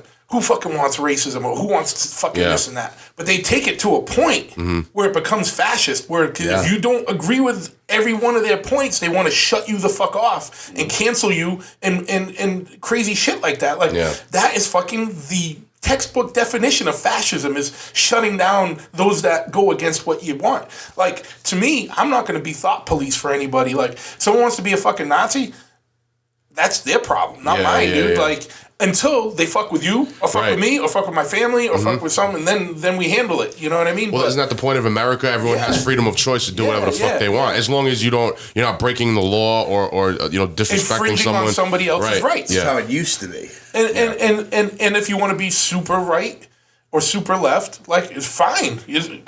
But you know what? The weight of you can't cancel people because they don't agree with you. Yeah. Especially if they're not doing anything to infringe on you personally. Like, that's just fucking crazy and scary. Cancel culture, right? It's a fucking scary tenet, because if it's just starting with this, where's it going to spread to? And like, well, some say communism or fucking totalitarianism or something, tyranny. I mean, they throw all that stuff out there. I mean, the far left. Well, that's the problem. Is regardless of intent, even if you think you're doing it for good purposes or moral purposes, tyranny is fucking tyranny. Fascism is fascism, and it's like, if you're employing those tactics to try and get your good message going, guess what? Find a better way.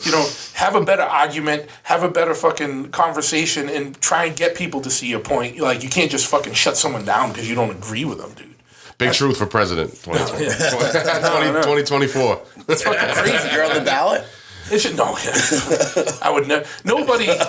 You got to be a pretty fucking narcissistic entity to want to have that type of position, man. Trump?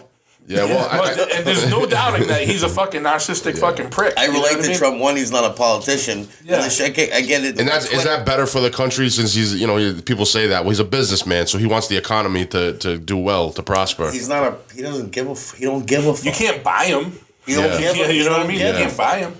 You don't care. When my thing, and I know I'm not the first person to say this, but when they were all wanted Trump to release his taxes, I'm like, no, I want to see all these senators who became millionaires as senators making $150,000 or $200, whatever it is a year. Yeah. How did these motherfuckers become? I want to see their taxes.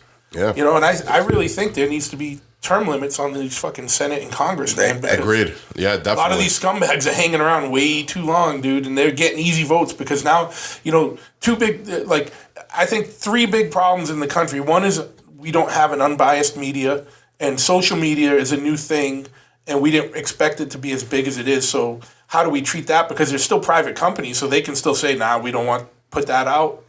Right. But now they're so big that they're taking place of the news. We got to figure that shit out.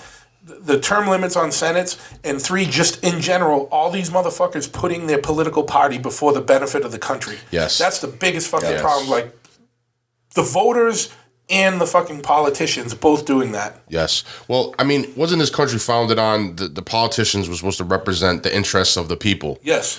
It seems like now they just represent their own party and probably their friends in corporate America, in big business. That's the interest that they really represent. Well, they're segregating everything. I mean, even with the fucking all the racist shit going on. You know what I mean? Yeah. But I think it's our fault. Really? More than theirs. Because let me just put it this way, just for sake of conversation. Just testify. And I was like, I would like to hear, like, and I'm sure there's loopholes in this, or places where I don't get it right or I'm oversimplifying, but not many people write or like hold politicians accountable anymore. So politicians, especially Senate and Congress, they do all kinds of fucked up shit.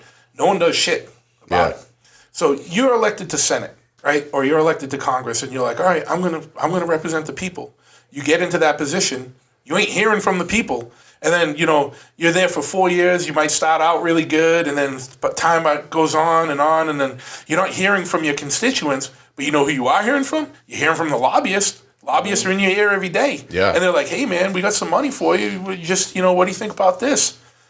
And the guy's like, well, he might be against it at first, or the gal, and then they say, fuck it, yeah, give me the money here, let's do it. Not a peep from the constituents. Let's fucking keep this fucking train rolling, dude, right?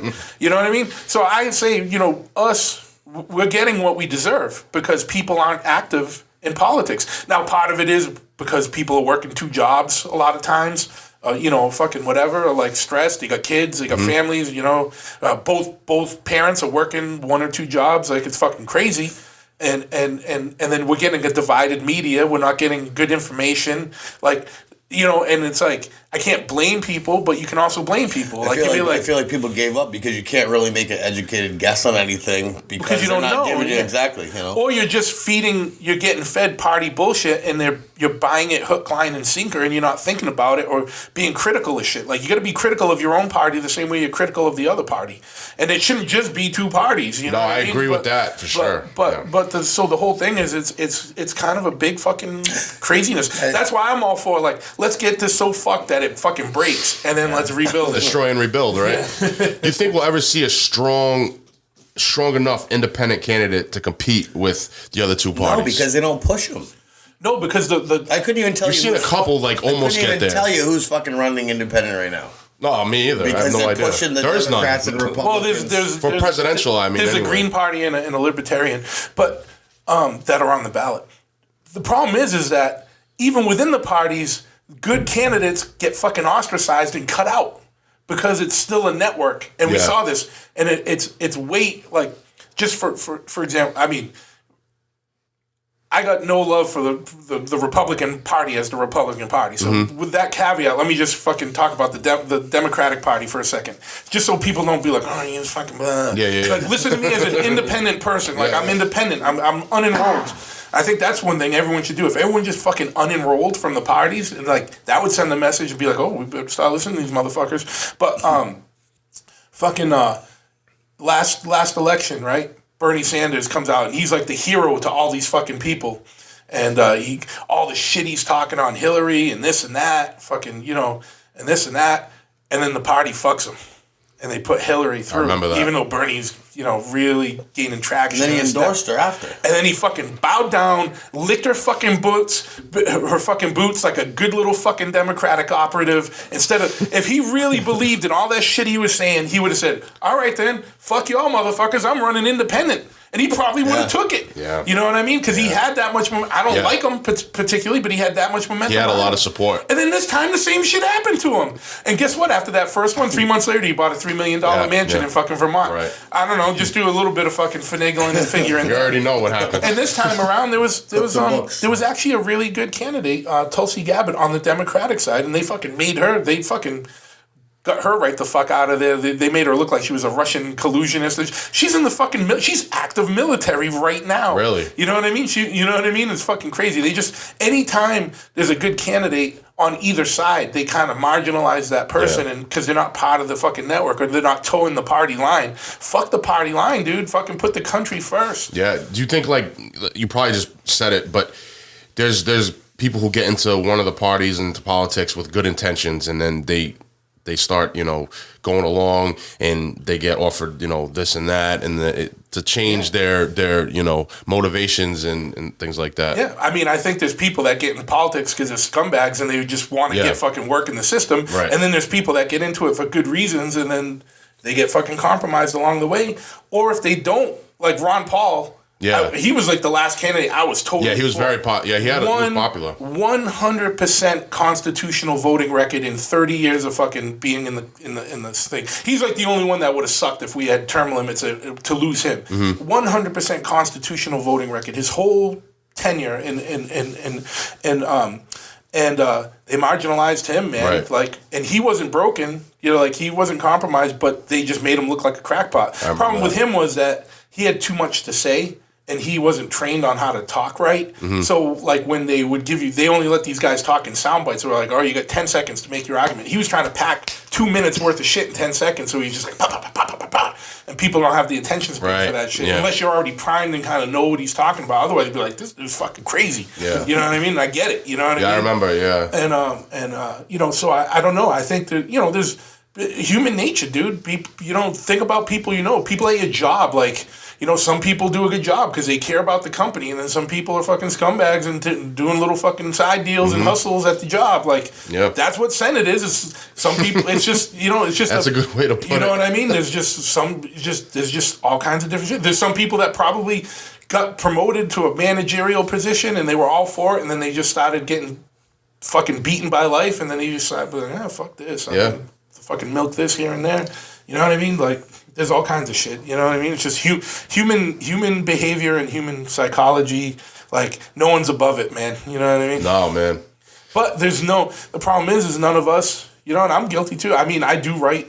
I am pretty active on writing senators and Congress and presidents, even though they don't write. I'm just like, maybe somewhere someone's keeping a tally of shit. Like, This guy keeps sending letters. No, not me. I'm saying like an aggregate. Like, I think maybe there's some assistant going, all right, we got 400 letters, 300 were about this, and 10 about this, and this and that. People are thinking. I just hope that's what's happening. Maybe eventually, squeaky wheel gets the grease. But I feel like if I'm gonna be fucking hemming and hawing about shit, I better have done my part. And I've earned my right to hem and haw about shit. There's a lot of people that fucking. They just talk about it. You ain't done shit, motherfucker. No, but you're being active. You're being proactive and active and backing up what you say. Yeah, I'm trying to be part of, in the small, whatever way I can, part of the solution. I don't have any real power in the world. Well, people say that, though, like, and nobody does anything, and they just talk about it amongst themselves. They're like... Yeah, that does nothing. But if everybody did, right, and like you're doing, and reached out to the senators or your governors, and, I mean...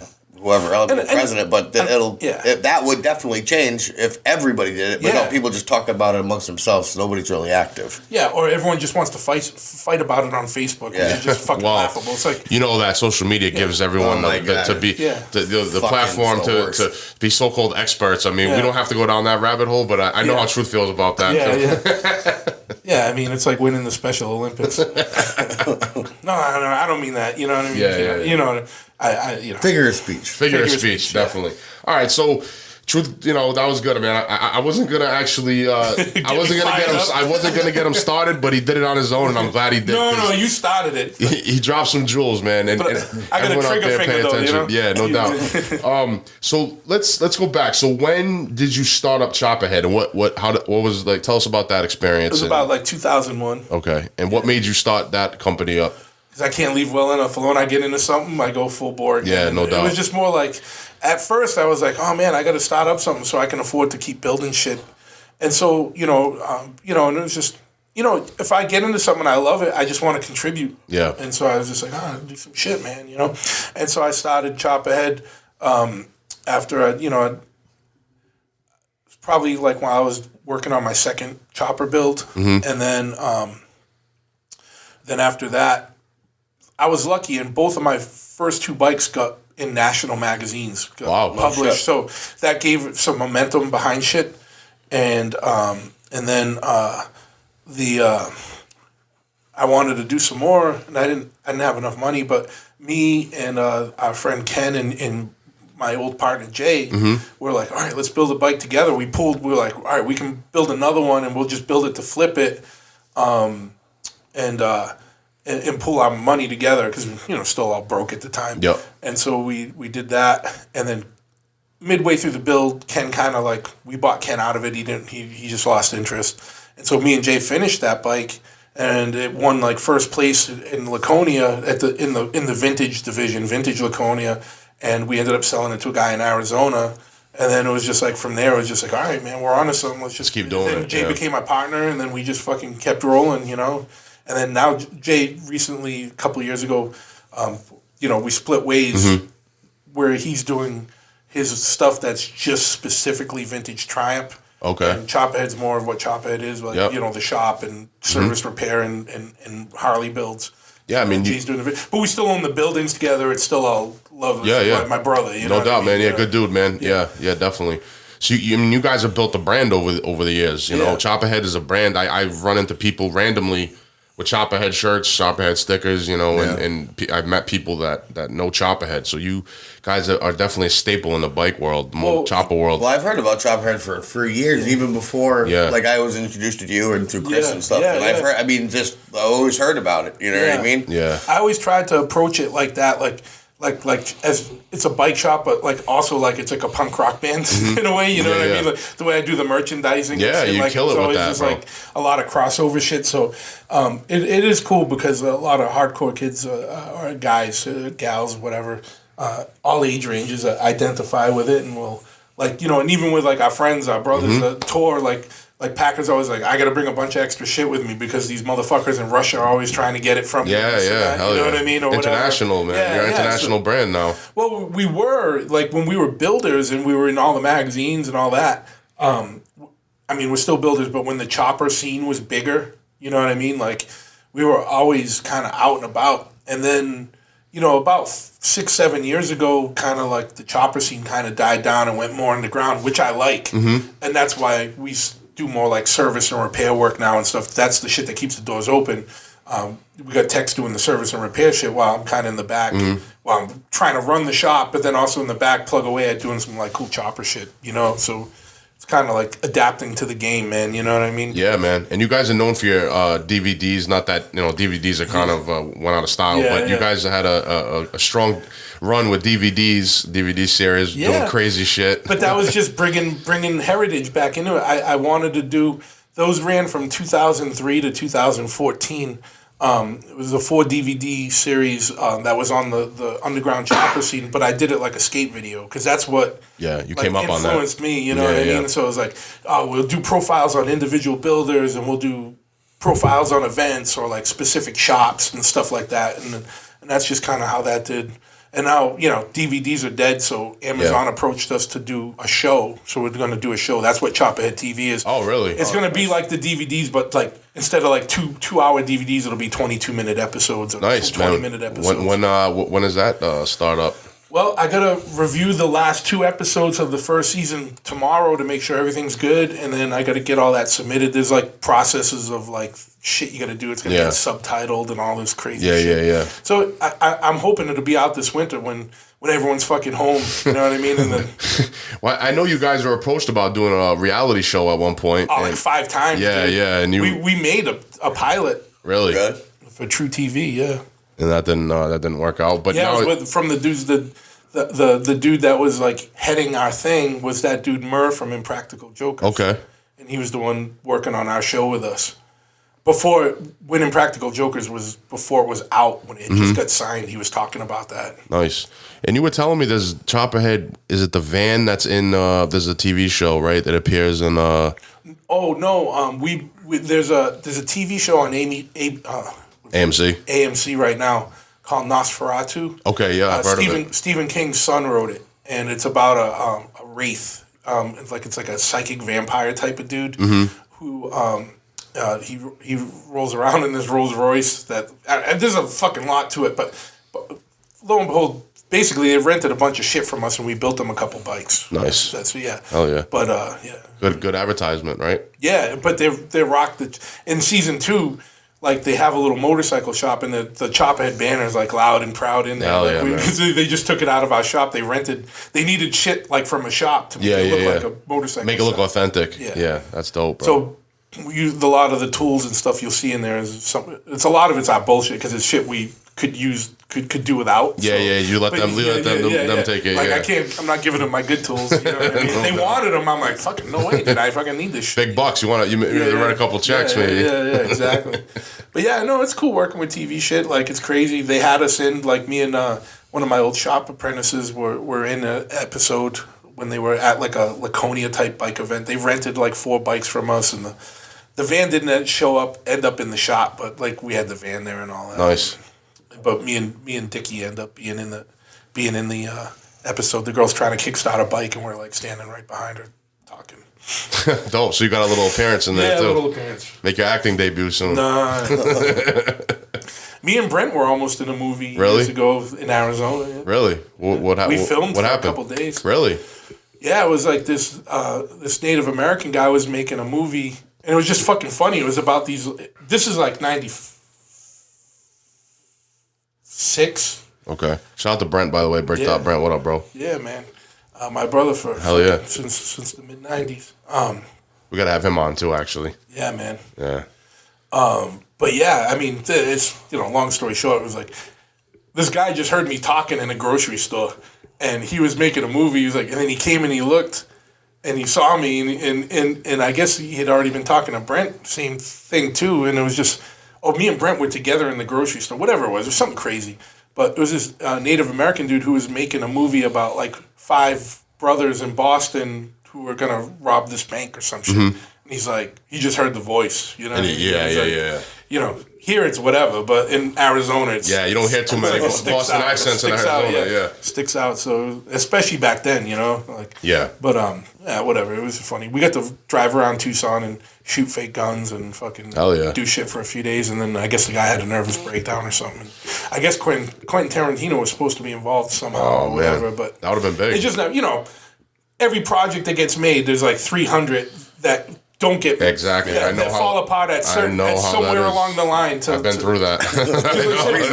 Like when you said about the TV show, we've had like 5 big reality TV show companies, production companies, hit us up, and we got to the point of pilots twice. Yep. And just you'd rather do it and become more independent anyway. You don't want to, have to conform to what they're telling you what to do, and this is going to be the storyline and fucking. And that's what I said. I was like, you all approached us with the same story. We love you guys, what you do, your characters, blah blah blah. And I'm like, and all you do is come with me at scripts and want me to say shit and do shit that I would never do. So you don't love me. You just love what you think. You know what I mean? And I was like, I would never do any of this shit.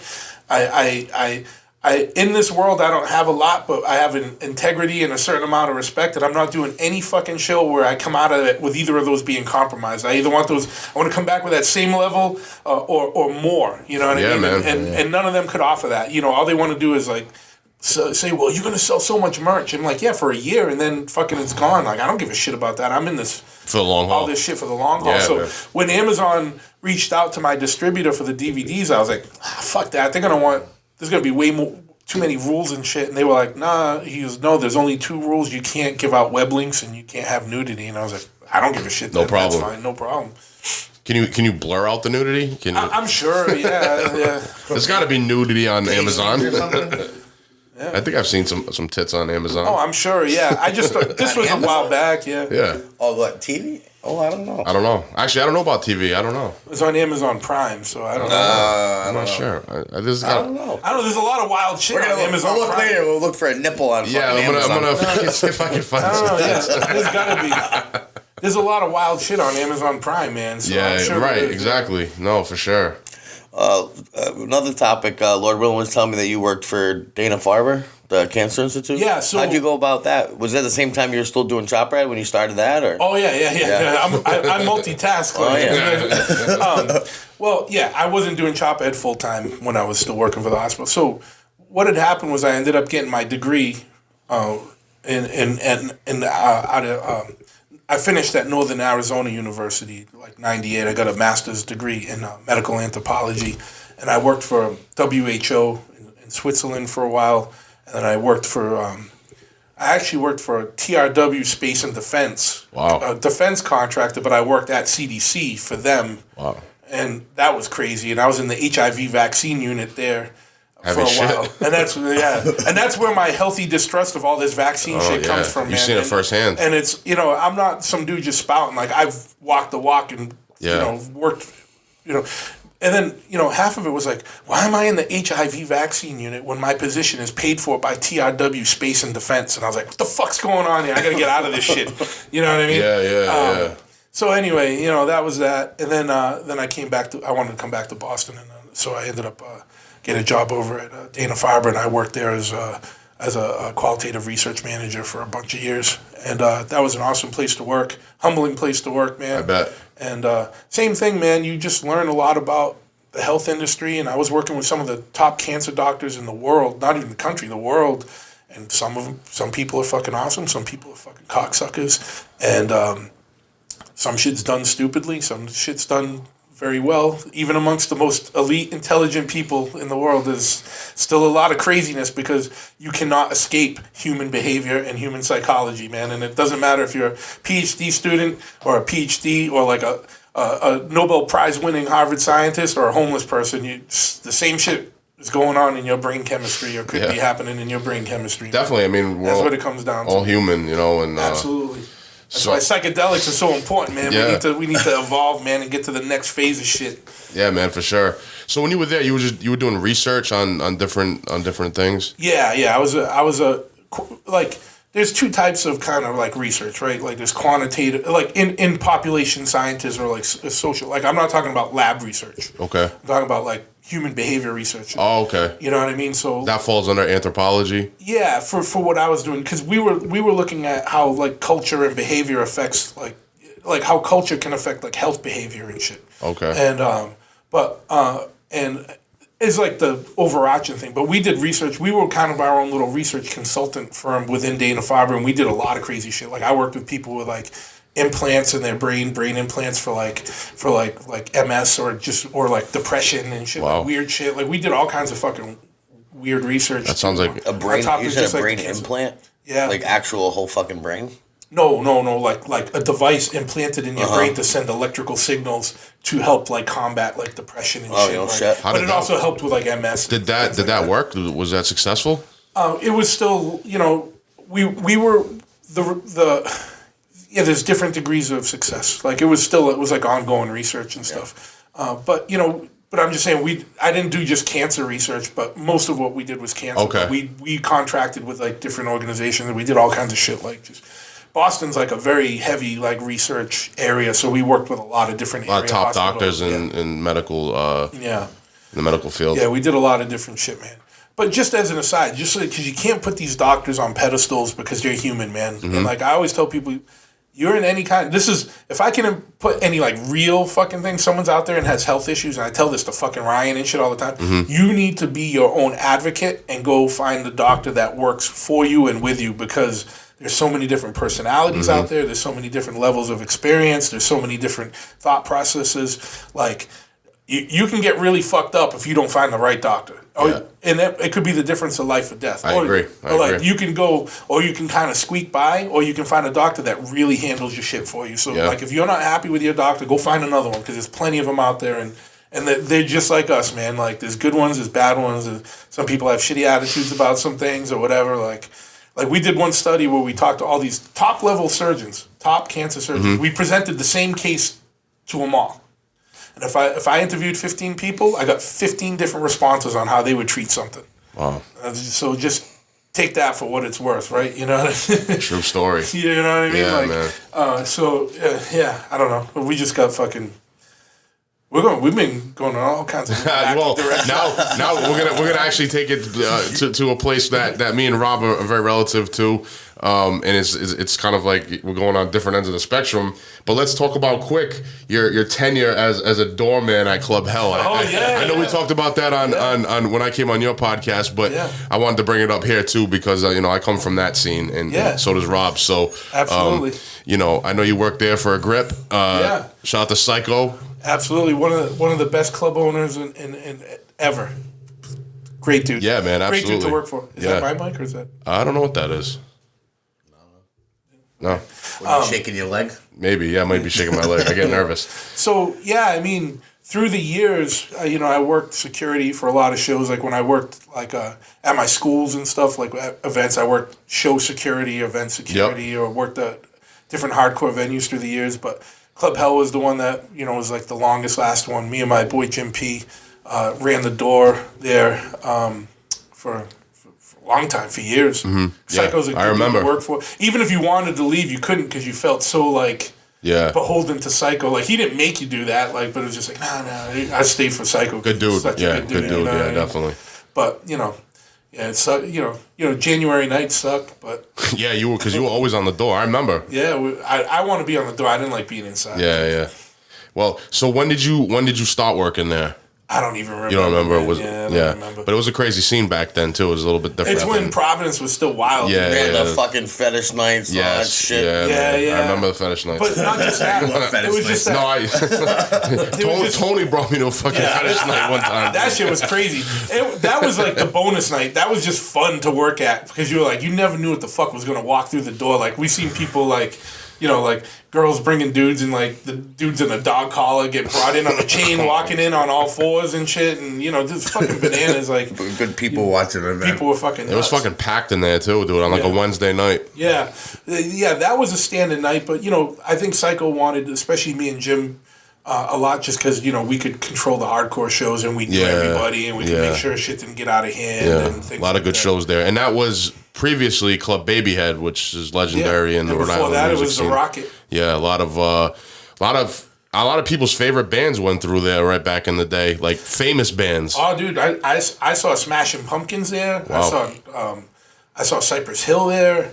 I mean, everyone played there, man, on their way up, dude. And that was a room that holds a couple hundred people. Yeah, you know what I mean? Yeah. And but yeah, I mean, working the door, working security, always been kind of like a way to earn extra money. Yeah, yeah, definitely, man. It's a cool and that's another one where if you apply psychology to that job, it makes it a lot funner and it makes it a lot easier for you. You know what I mean? Psychology is key when dealing with intoxicated, fucking irrational people. I had to deal with that last night. Yeah. Well, I feel like now you have to be more psychological. You have to handle things more psychologically than physically now. Anyway, oh, definitely. People are way more fucking and everybody wants a prone to lawsuits. Everybody wants a lawsuit. Everything's a lawsuit. Everyone has a camera. They'll be hammered and they'll fuck with you and they'll take the first swing on you. And if you do anything back, you hear from a lawyer like the next day, or the club hears from the attorney the next day. Definitely, yeah. You ain't lying about that. Yeah, no, I know. That's why I'm glad I'm out of it, man. Because at the end, I was like, it's different. It's different now too, man. Yeah. Everybody's videoing what you're doing. Before, we used to fucking smash people's phones if they ever pulled them out. Oh yeah. Now, and before there was phones, that person's head hit 5 different walls. It wasn't a phone. Yeah, it was definitely, because I used to be inside more too, like, what I mean? Yeah. The door, I think, is actually a little harder.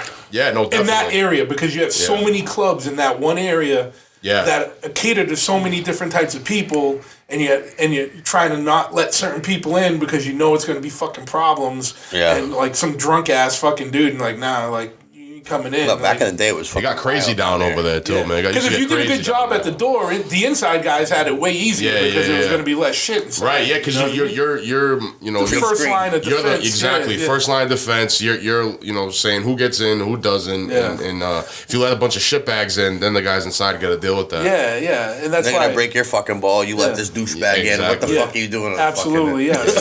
So especially on like the fetish nights, we had to have kind of a stricter kind of entry thing because, you let too many people that just want to look at the weirdness, and all the people that are actually weird get all upset about it and it's bad and fucking whatever. But yeah, man, that was a good time, man. I don't regret it. It was fun, and I'm glad I'm not doing it anymore. Like, cause me and Jim are very hard asses on the door too. Like we'd like. Even when Psycho would offer us like a bullet heater or something, we're like, no, we don't want people standing out here with us. Like, no, so we would take the fucking January, February nights and to just not have to deal with people hanging around us. You got the New England blood anyway. You can get through it. Thick blood. Yeah, that's right, man. What doesn't kill you makes you stronger. That's true, man. That's something to live by. Now, since you like to multitask, but besides the music and Choppahead and everything, you opened Atomic Inc. Well, no. So Atomic Ink was actually the second tattoo shop in Massachusetts. Oh. And years ago, Ryan bought into it. My best friend in the world bought into it. And about 11 years ago, I started doing laser tattoo removal on the side just to make some extra money, and so that I could kind of start getting out of bouncing. You know what I mean? So then I bought into the shop, and then so me and him are partners. So Atomic Ink was already open. Okay. It's actually I didn't realize that. It's one of the. I think it's the longest running tattoo shop in Massachusetts because the first one was on the Cape, and that's closed down. The dude's still tattooing, but like we were like, if we're not the first, if we're not the second, we're like the second or third tattoo shop. In the you're state. up there. Yeah, man. So shout out to our brother Dan, Dan Tantillo, who tattoos over there as well. Great artist. Yeah, it's great. He did our logo actually for the podcast. Yeah, shout out to Dan. If you're looking for ink, man, make sure you. Be able to plug that address, Truth. Yeah, Truth. Yeah. What's the address for Atomic Ink and everything? Yeah, it's on Instagram. It's at Atomic Ink Swansea. It's located at 544 Milford Road in Swansea, Mass. Right on Route 6 in Swansea in the Milford Plaza behind the AT&T store. Someone listening in California right now is going, well, what the fuck do I have? But, you know what I mean? If you're in New England, come hit us up. We're a full-service shop. We got Dan and Ryan tattooing. Jen's there doing the microblading eyebrow shit, and I do laser tattoo removal. Nice. It's like a one-stop shop, and Sam's tattooing a little bit. Yeah, shout out to Sam. Yeah, definitely. Yeah. Probably not now that they got some good news. Yeah, they did. I mean? Yeah, so, congratulations. But yeah, so it's cool because it's a total family vibe in there, meaning our family. Yeah, man, it is 100,000,000%. I love hanging out over there. It's fucking the decor is great, and they're all my people, and they're just good people there. And so, how do you feel about the tattoo scene now, as opposed to maybe back in the day when you were first getting tattoos and introduced? It's like anything, like we're saying, man. Like, whether it's like punk rock shit or fucking motorcycles or tattooing, these were all my worlds 20, 30 years ago, you know what I mean, as a kid. Yeah. And in those worlds, like, it was different back then because they were hidden and they were outside of the mainstream, and you got involved in it because you were outside of the mainstream. Yeah. It wasn't cool. Right. Yeah. And it was harder to get in on it because people were more suspect because it was harder times. So, you had to pay more dues to get involved with it. Then all these fucking TV shows came out, like fucking American Chopper and fucking Ink Master and all this, and now every motherfucker in the world is like is a tattoo artist, and it like they do good and they do bad because it really waters these scenes down. Because you got a bunch of mainstream motherfuckers in and out, but it's also good because you got a bunch of mainstream motherfuckers coming in now, like money wise, you know what I mean. But it just changes the business. Whereas tattoo shops used to be total pirate dens.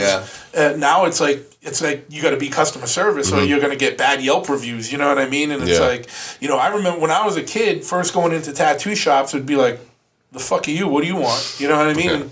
And like it was like biker shit, like fucking outlaw shit, like fucking criminal shit, sailor shit, you know what I mean? Art Freak, my friend's shop, Don, and shout out to Don and Mike Lucier and everybody over there in Providence. At Art Freak, man, they were one of the first shops that I really started hanging out at a lot. And, you had to pay your dues there. There was a door guy, Jack, and he just fuck with you, man. Like, and until you kind of made your bones or showed that you were kind of... You weren't a douchebag. That you weren't a douchebag, and that you were like, all right, that you were good, and then it was cool, and then it was funny, and then it was fun. But, tattoo shops you never felt comfortable at until you kind of got in the fold with that shop, agree. You know what I mean? And that's what I like, you know what I mean? Like, and I feel like these worlds should be a little more secret and arcane and a little tougher to get into, you know what I mean? About mainstream, even like the hip hop. Like all the rappers now, they get the fucking face tattoos first. Shit. Face tattoos, hand tattoos before anything else. I was in fucking school with a tattoo, bro. Yeah. Like when I was in high school, it was like maybe me and some kid from South Providence that happened to go there or something. You know what I mean? You get all these kids. You like before you didn't go to like hands or necks or face until you were out of space. Yeah. Like you had to earn your way to that shit. Like, and if you like now, like if you went into a tattoo shop in the 80s and you had nothing and you wanted to get your hand, neck, or face, they wouldn't even do it. They would have fucking smacked you. Literally, probably would have smacked you up. You know what I mean? What the fuck is wrong with you? You know what I mean? Like you didn't earn that shit. You know what I mean? And now dudes are doing it just to try and look hard. And I'm like, but you know what? As the dude that does laser removal, it's good for you, man. People can't see this, but I'm rubbing my hands together with a little smile on my face. I'll come see me, motherfucker. When you can't get a regular job, I'll laser that shit off. Yeah, man. You see both sides of the fence. Yeah. You know what I'm saying? You Honestly, though, a lot of the clientele with laser removal is like there's like three kinds of clients. There's people that are gonna get rid of something for a job or like going into the military. People that have old art that they just not stoked on anymore, like they got like a shitty tattoo and they want to lighten it. That's a category I fall in. Yeah, so they just want to lighten shit up to get new stuff over. Yeah, because it's a lot easier to cover up if we can lighten it. And then just some people that just don't want tattoos anymore, and like they got the tramp stamp or some shit when they were 18, and now they're 38 and have kids, and kids are asking about it and they want to get rid of it. Some shit like that. Like, you know what I mean? So it's quick. I mean, it's fucking quick. It's quick. I mean, I got 4 spots removed. Yeah. Almost removed, but just to cover, like you were saying. Yeah, but, it takes a few sessions. Yeah, but quick. But it fucking hurts. It hurts like a motherfucker. Yeah, but feels like. It feels like a rubber band is getting snapped butt from the fucking moon. Yeah, or it can feel like a burning for some people. Yeah. But yeah. My problem was I went to work after, so like right after, so with my hands, so I kept going in and out of my pockets all night, so I ripped them all up. The recovery was terrible. You definitely got to take care of it. I think it's interesting, and kind of back to your point, in some cultures, still, I think the only people that get tattoos, like in Japan and stuff like that, are basically criminals and outcasts. I bet it is, yeah. But I'll tell you what, talk about Japan. We had a bike in a show in Japan in 2005, and they brought us out.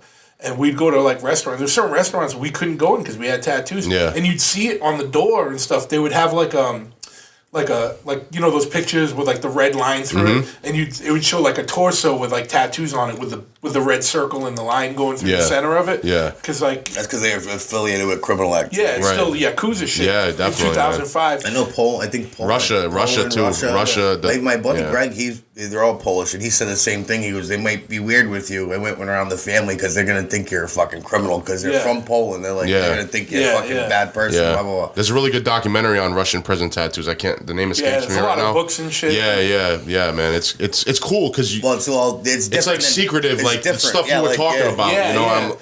Well, a lot of those things, it was a language. Right, exactly. Shit. Right. Well, so you had this tattoo, it means you killed somebody or you did a bit or you did this and that. That's why, so if you went into another prison or something, people could read you and be like, all right, this dude's good. Whatever. Yeah, if you were a snitch, you had to get a certain fucking, they put a certain tattoo on you or a mark. Yeah, exactly. You know what I'm saying? Yeah. I mean, that's how it should be. We should be doing that shit. 100%. Yeah, absolutely. Yeah.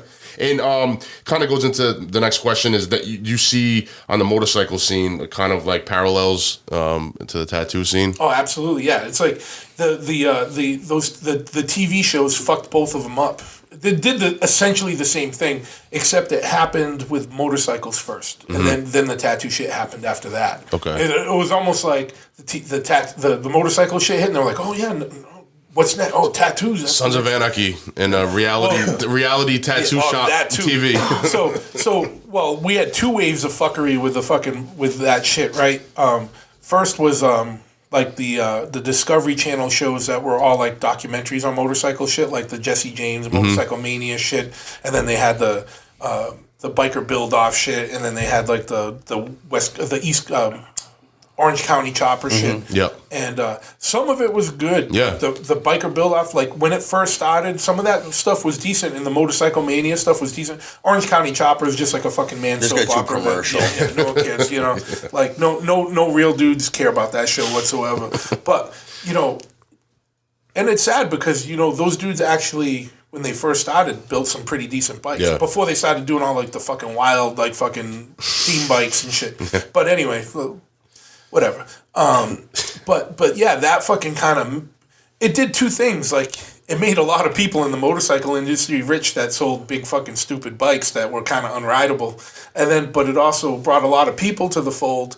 But then then that kind of dropped out. So there was a long time where we could survive just on building choppers and not doing service or repair or any of that stuff. That's all we did. We had a small fabrication shop. We built bikes, sent them all over the world. We built bikes for guys in Japan, Germany, Canada, everywhere in the States, whatever. And then about, like I said, 6-7 years ago, that started dying down. And then, but now what's more prominent is like the service and repair and doing the custom stuff for people's existing bikes. Yep. And then we're still building choppers and full customs. It's just not to the same extent. Okay, so you're doing more of the repairs and maintenance. Keep the doors open.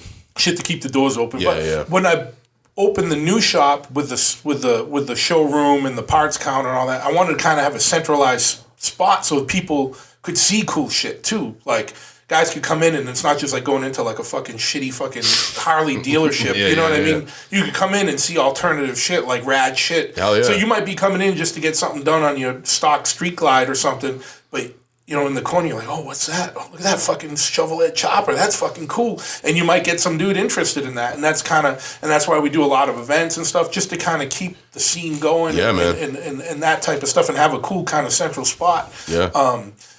But, you know, so then the Sons of Anarchy shit came out, and then everyone wanted...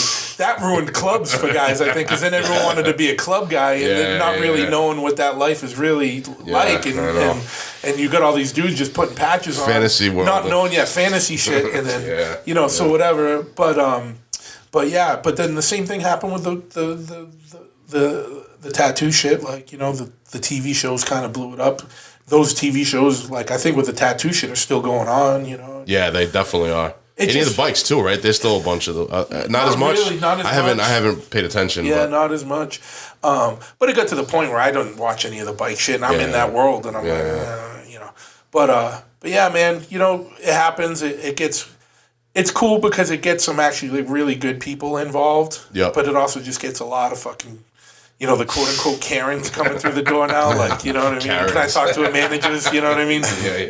You know, I want a little paw. And You love dealing with them too, huh? I know. I can get cranky. Whatever. Now you have a new band, American War Machine. Yeah, you know, I can't shake it. I try not to. I have no reason to be doing a hardcore band anymore, but honestly, it's therapeutic and it's not. You enjoy it sometimes, but honestly, it's more of a drive. It sounds weird to say, but I'm in my late 40s. Like, I still feel the need to do it. It's like an urge and a need and a drive more than a desire. Like, it's fun, you know what I mean? But, you know, the thing is, the band is. There's a lot of guys that are in big bands involved in it. So, like, our guitarist is in Agnostic Front. The rest of the band is in Slapshot, you know what I mean, and stuff. So it's hard because, like, before COVID, you know, Agnostic Front was touring a lot. Slapshot tours a lot. So it's hard for us to do shit.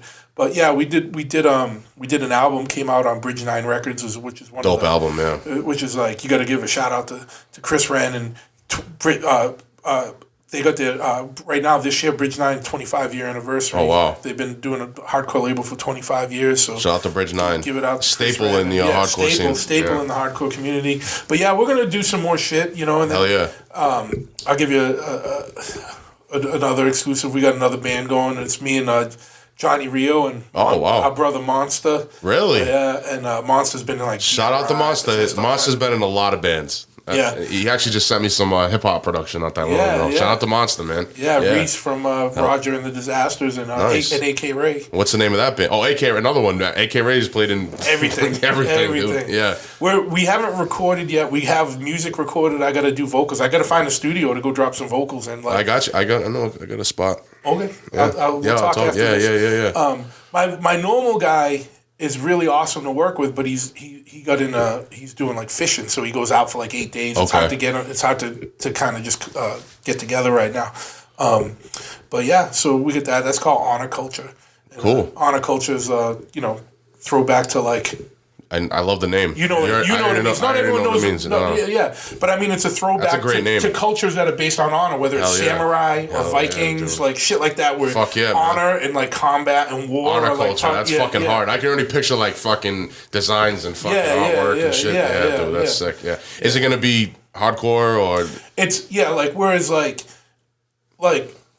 American War Machine is like kind of darker, like real aggressive. Yes. This is kind of more of a throwback to like New York hardcore, like cool, like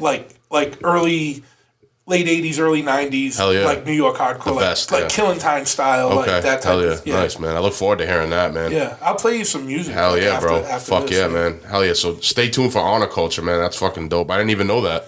Yeah, we haven't really talked about Exclusive, dude. I didn't even fucking know that. Yeah. I don't. I know, man. I roll under the radar. That sounds great. So shit's real, and then I'll come out. Yeah, man. No, I hear you, bro. No, that's fucking.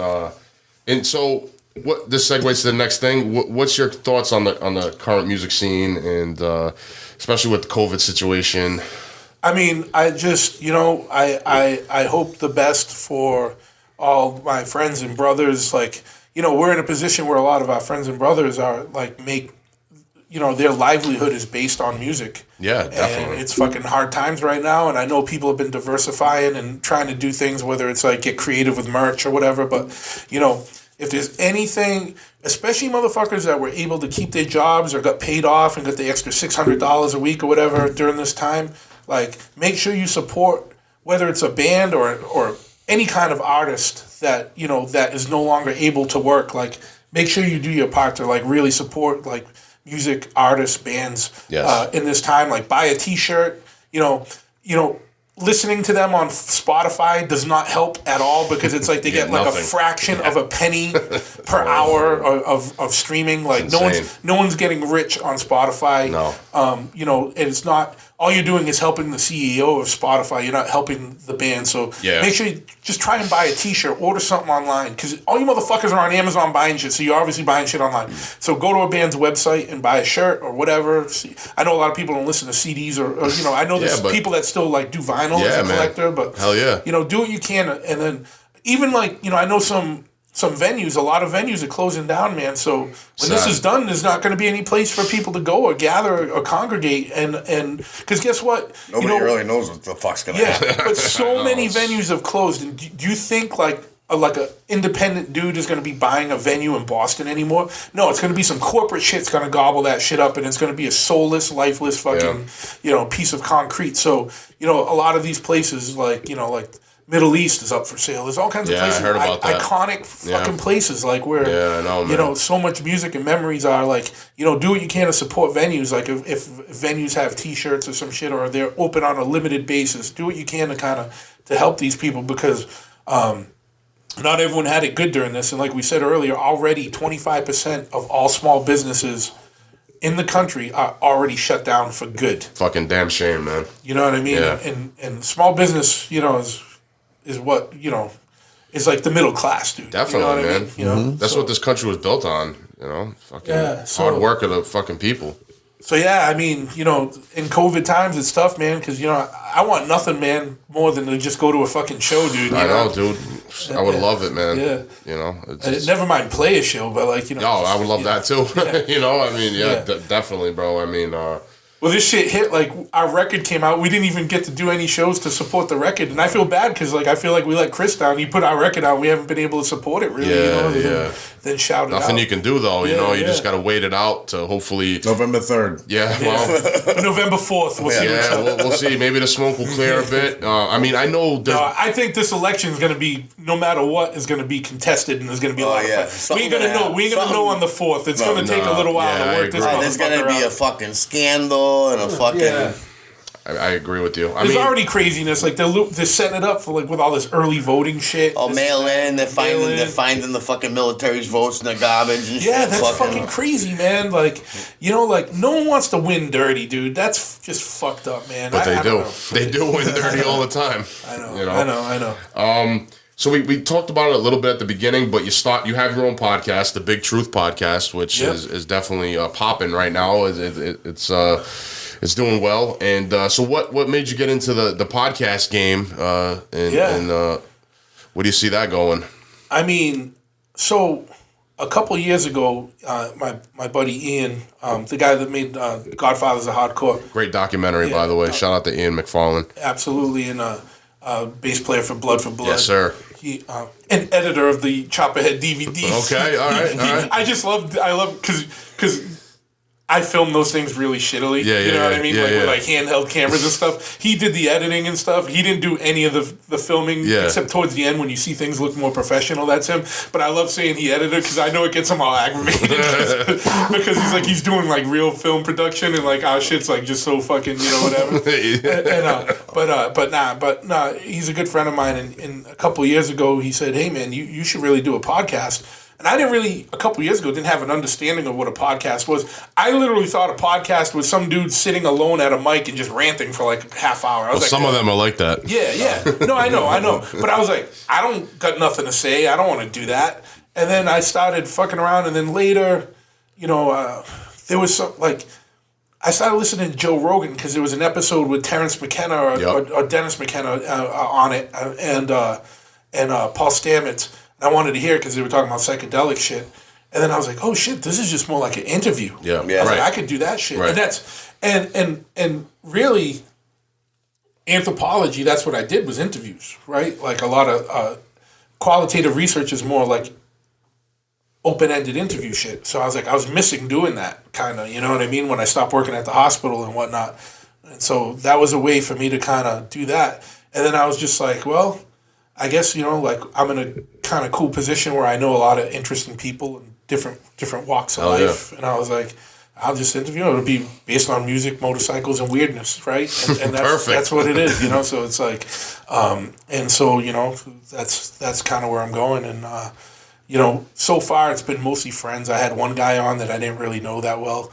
And that was actually one of my better episodes. There's a guy that was from one of the guys from Ancient Aliens. Oh yeah, that was a good one. There was some fucking wild shit in that. Yeah, dude. And but yeah, so and it was just, and actually what I really like about it, and I was just talking about this with someone, is that I've been having mostly friends on it so far, and I just find that even in this kind of, because this is a conversation, but it's not a normal. It's not like us sitting at the bar drinking. No. So it's a little different, right? Yeah. It's like a pseudo interview, organized conversation. So you end up finding out shit about your friends that you didn't know. I just found some shit out. You said, I was like, So I think that's been interesting, but yeah, the drive was just to kind of talk to people again and put interesting shit out there and kind of put some common sense out there too, because I feel like the country's so divided and so red and blue and divisive right now. It's like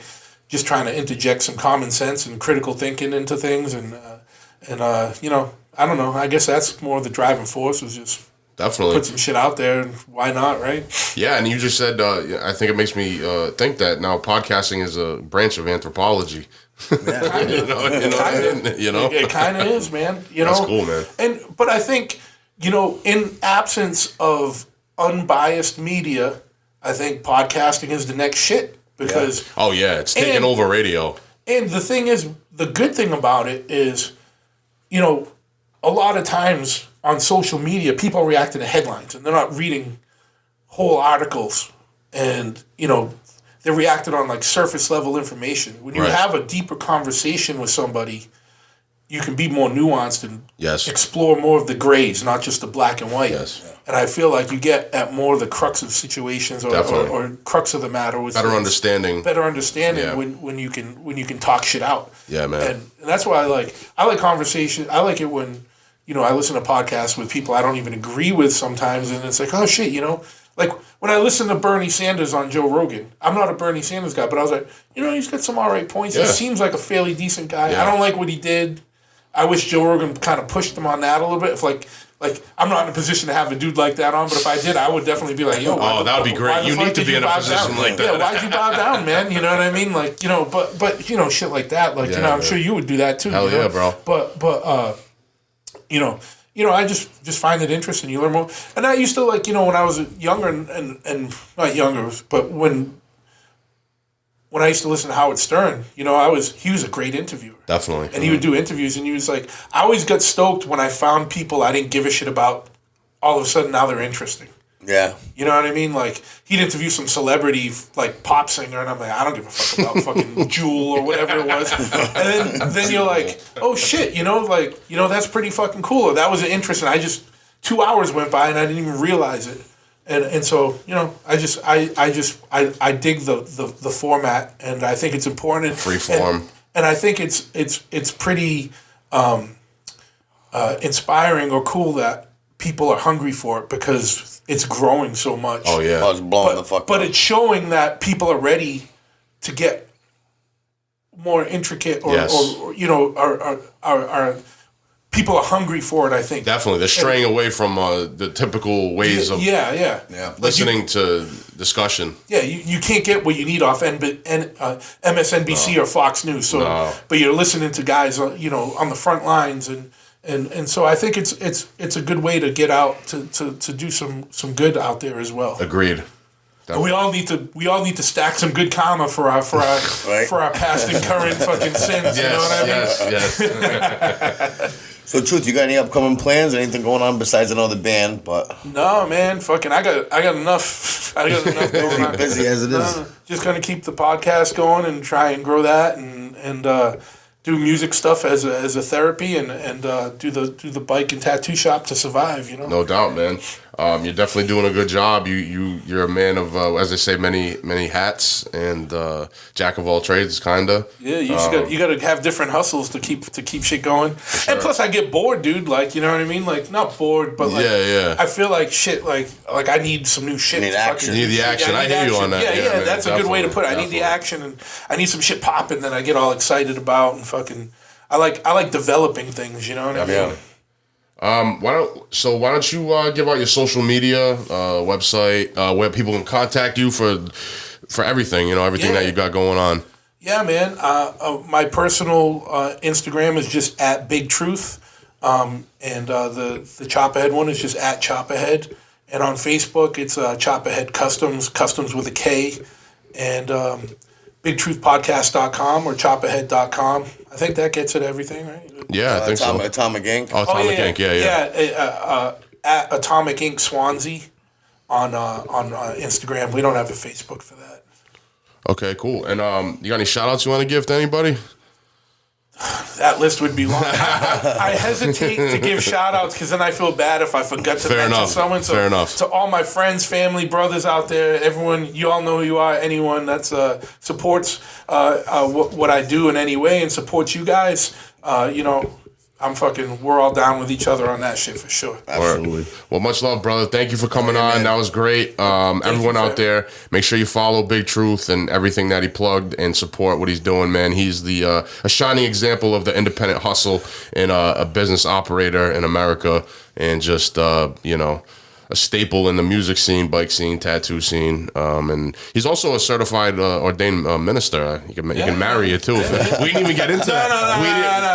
I don't offer those services only for brothers. It's fucking nerve-wracking to do that shit, dude. Because it's all fun and games. Like if you sat here and said, "Hey, will you do my wedding?" Yeah, fuck yeah. And then the day when I got to look at your grandmother and be like, shit, I got to do this shit in front of her. Like, you know what I mean? It's not just like us being idiots. You know, like shit, that shit just got real quick. Right. We're just drinking, fucking. Yeah. So don't hit Truth up if you're getting married. Yeah, unless you got a lot of fucking dough. Like, actually, it'd probably be easier for someone I don't know because then I'm like, I don't care about your grandmother. Right. I'm just kidding. But yeah, man. Hey, and if you're listening to this show, make sure you go on to however you're listening, whether it's on Apple or fucking Spotify or whatever, and rate the show. And leave feedback and make sure you subscribe because that's how these guys fucking get out there, man. That's how we all get out there, you know what I mean? Man. So make sure you participate too. Like, and it doesn't take you more than a fucking second to leave 5 stars or fucking write this fucking shit rules, you know? Well, yeah, anything. Do that shit, man. Yeah, man. It helps them get out further, and it helps podcasting in general, and it just ups the ante for everybody. Amen. Awesome, brother. Thank you bro. for coming down. Big Truth. Don't forget to check out his podcast, Choppahead, Atomic Inc. New music coming out. Street Corner Soapbox. We're fucking out That here. was great. All right, everybody. Peace. All right. That's right. Street Corner Soapbox. This episode is powered by Poddex. Poddex are unique interview questions and episode starting prompts in the palm of your hand. So whether you are a new podcaster or existing broadcaster looking to grow your audience or get more engagement, you're going to want to check out poddex.com. Use code SCSB for 10% off your first order. That's right. Poddex are the hottest new tool for podcasters looking to have more meaningful conversations or gamify their podcast. Simply shuffle up, ask a question, and let the content roll. Get yours today at poddex.com. That's PODDECKS.com. And use code SCSB for 10% off your first order. And make sure you check out StreetCornerSoapbox.com for more updates. That's right, boys and girls. Street Corner Soapbox. Now, we all know during this crazy time with the pandemic, businesses are struggling. So we're here to support local businesses, and we need your help to do so also. That's right. So subscribe to our Patreon, become a member to help support the show, and receive exclusive episodes and bonus content, as well as discounts on merch. That's patreon.com/streetcorner_soapbox2020. Follow us on our website, streetcornersoapbox.com.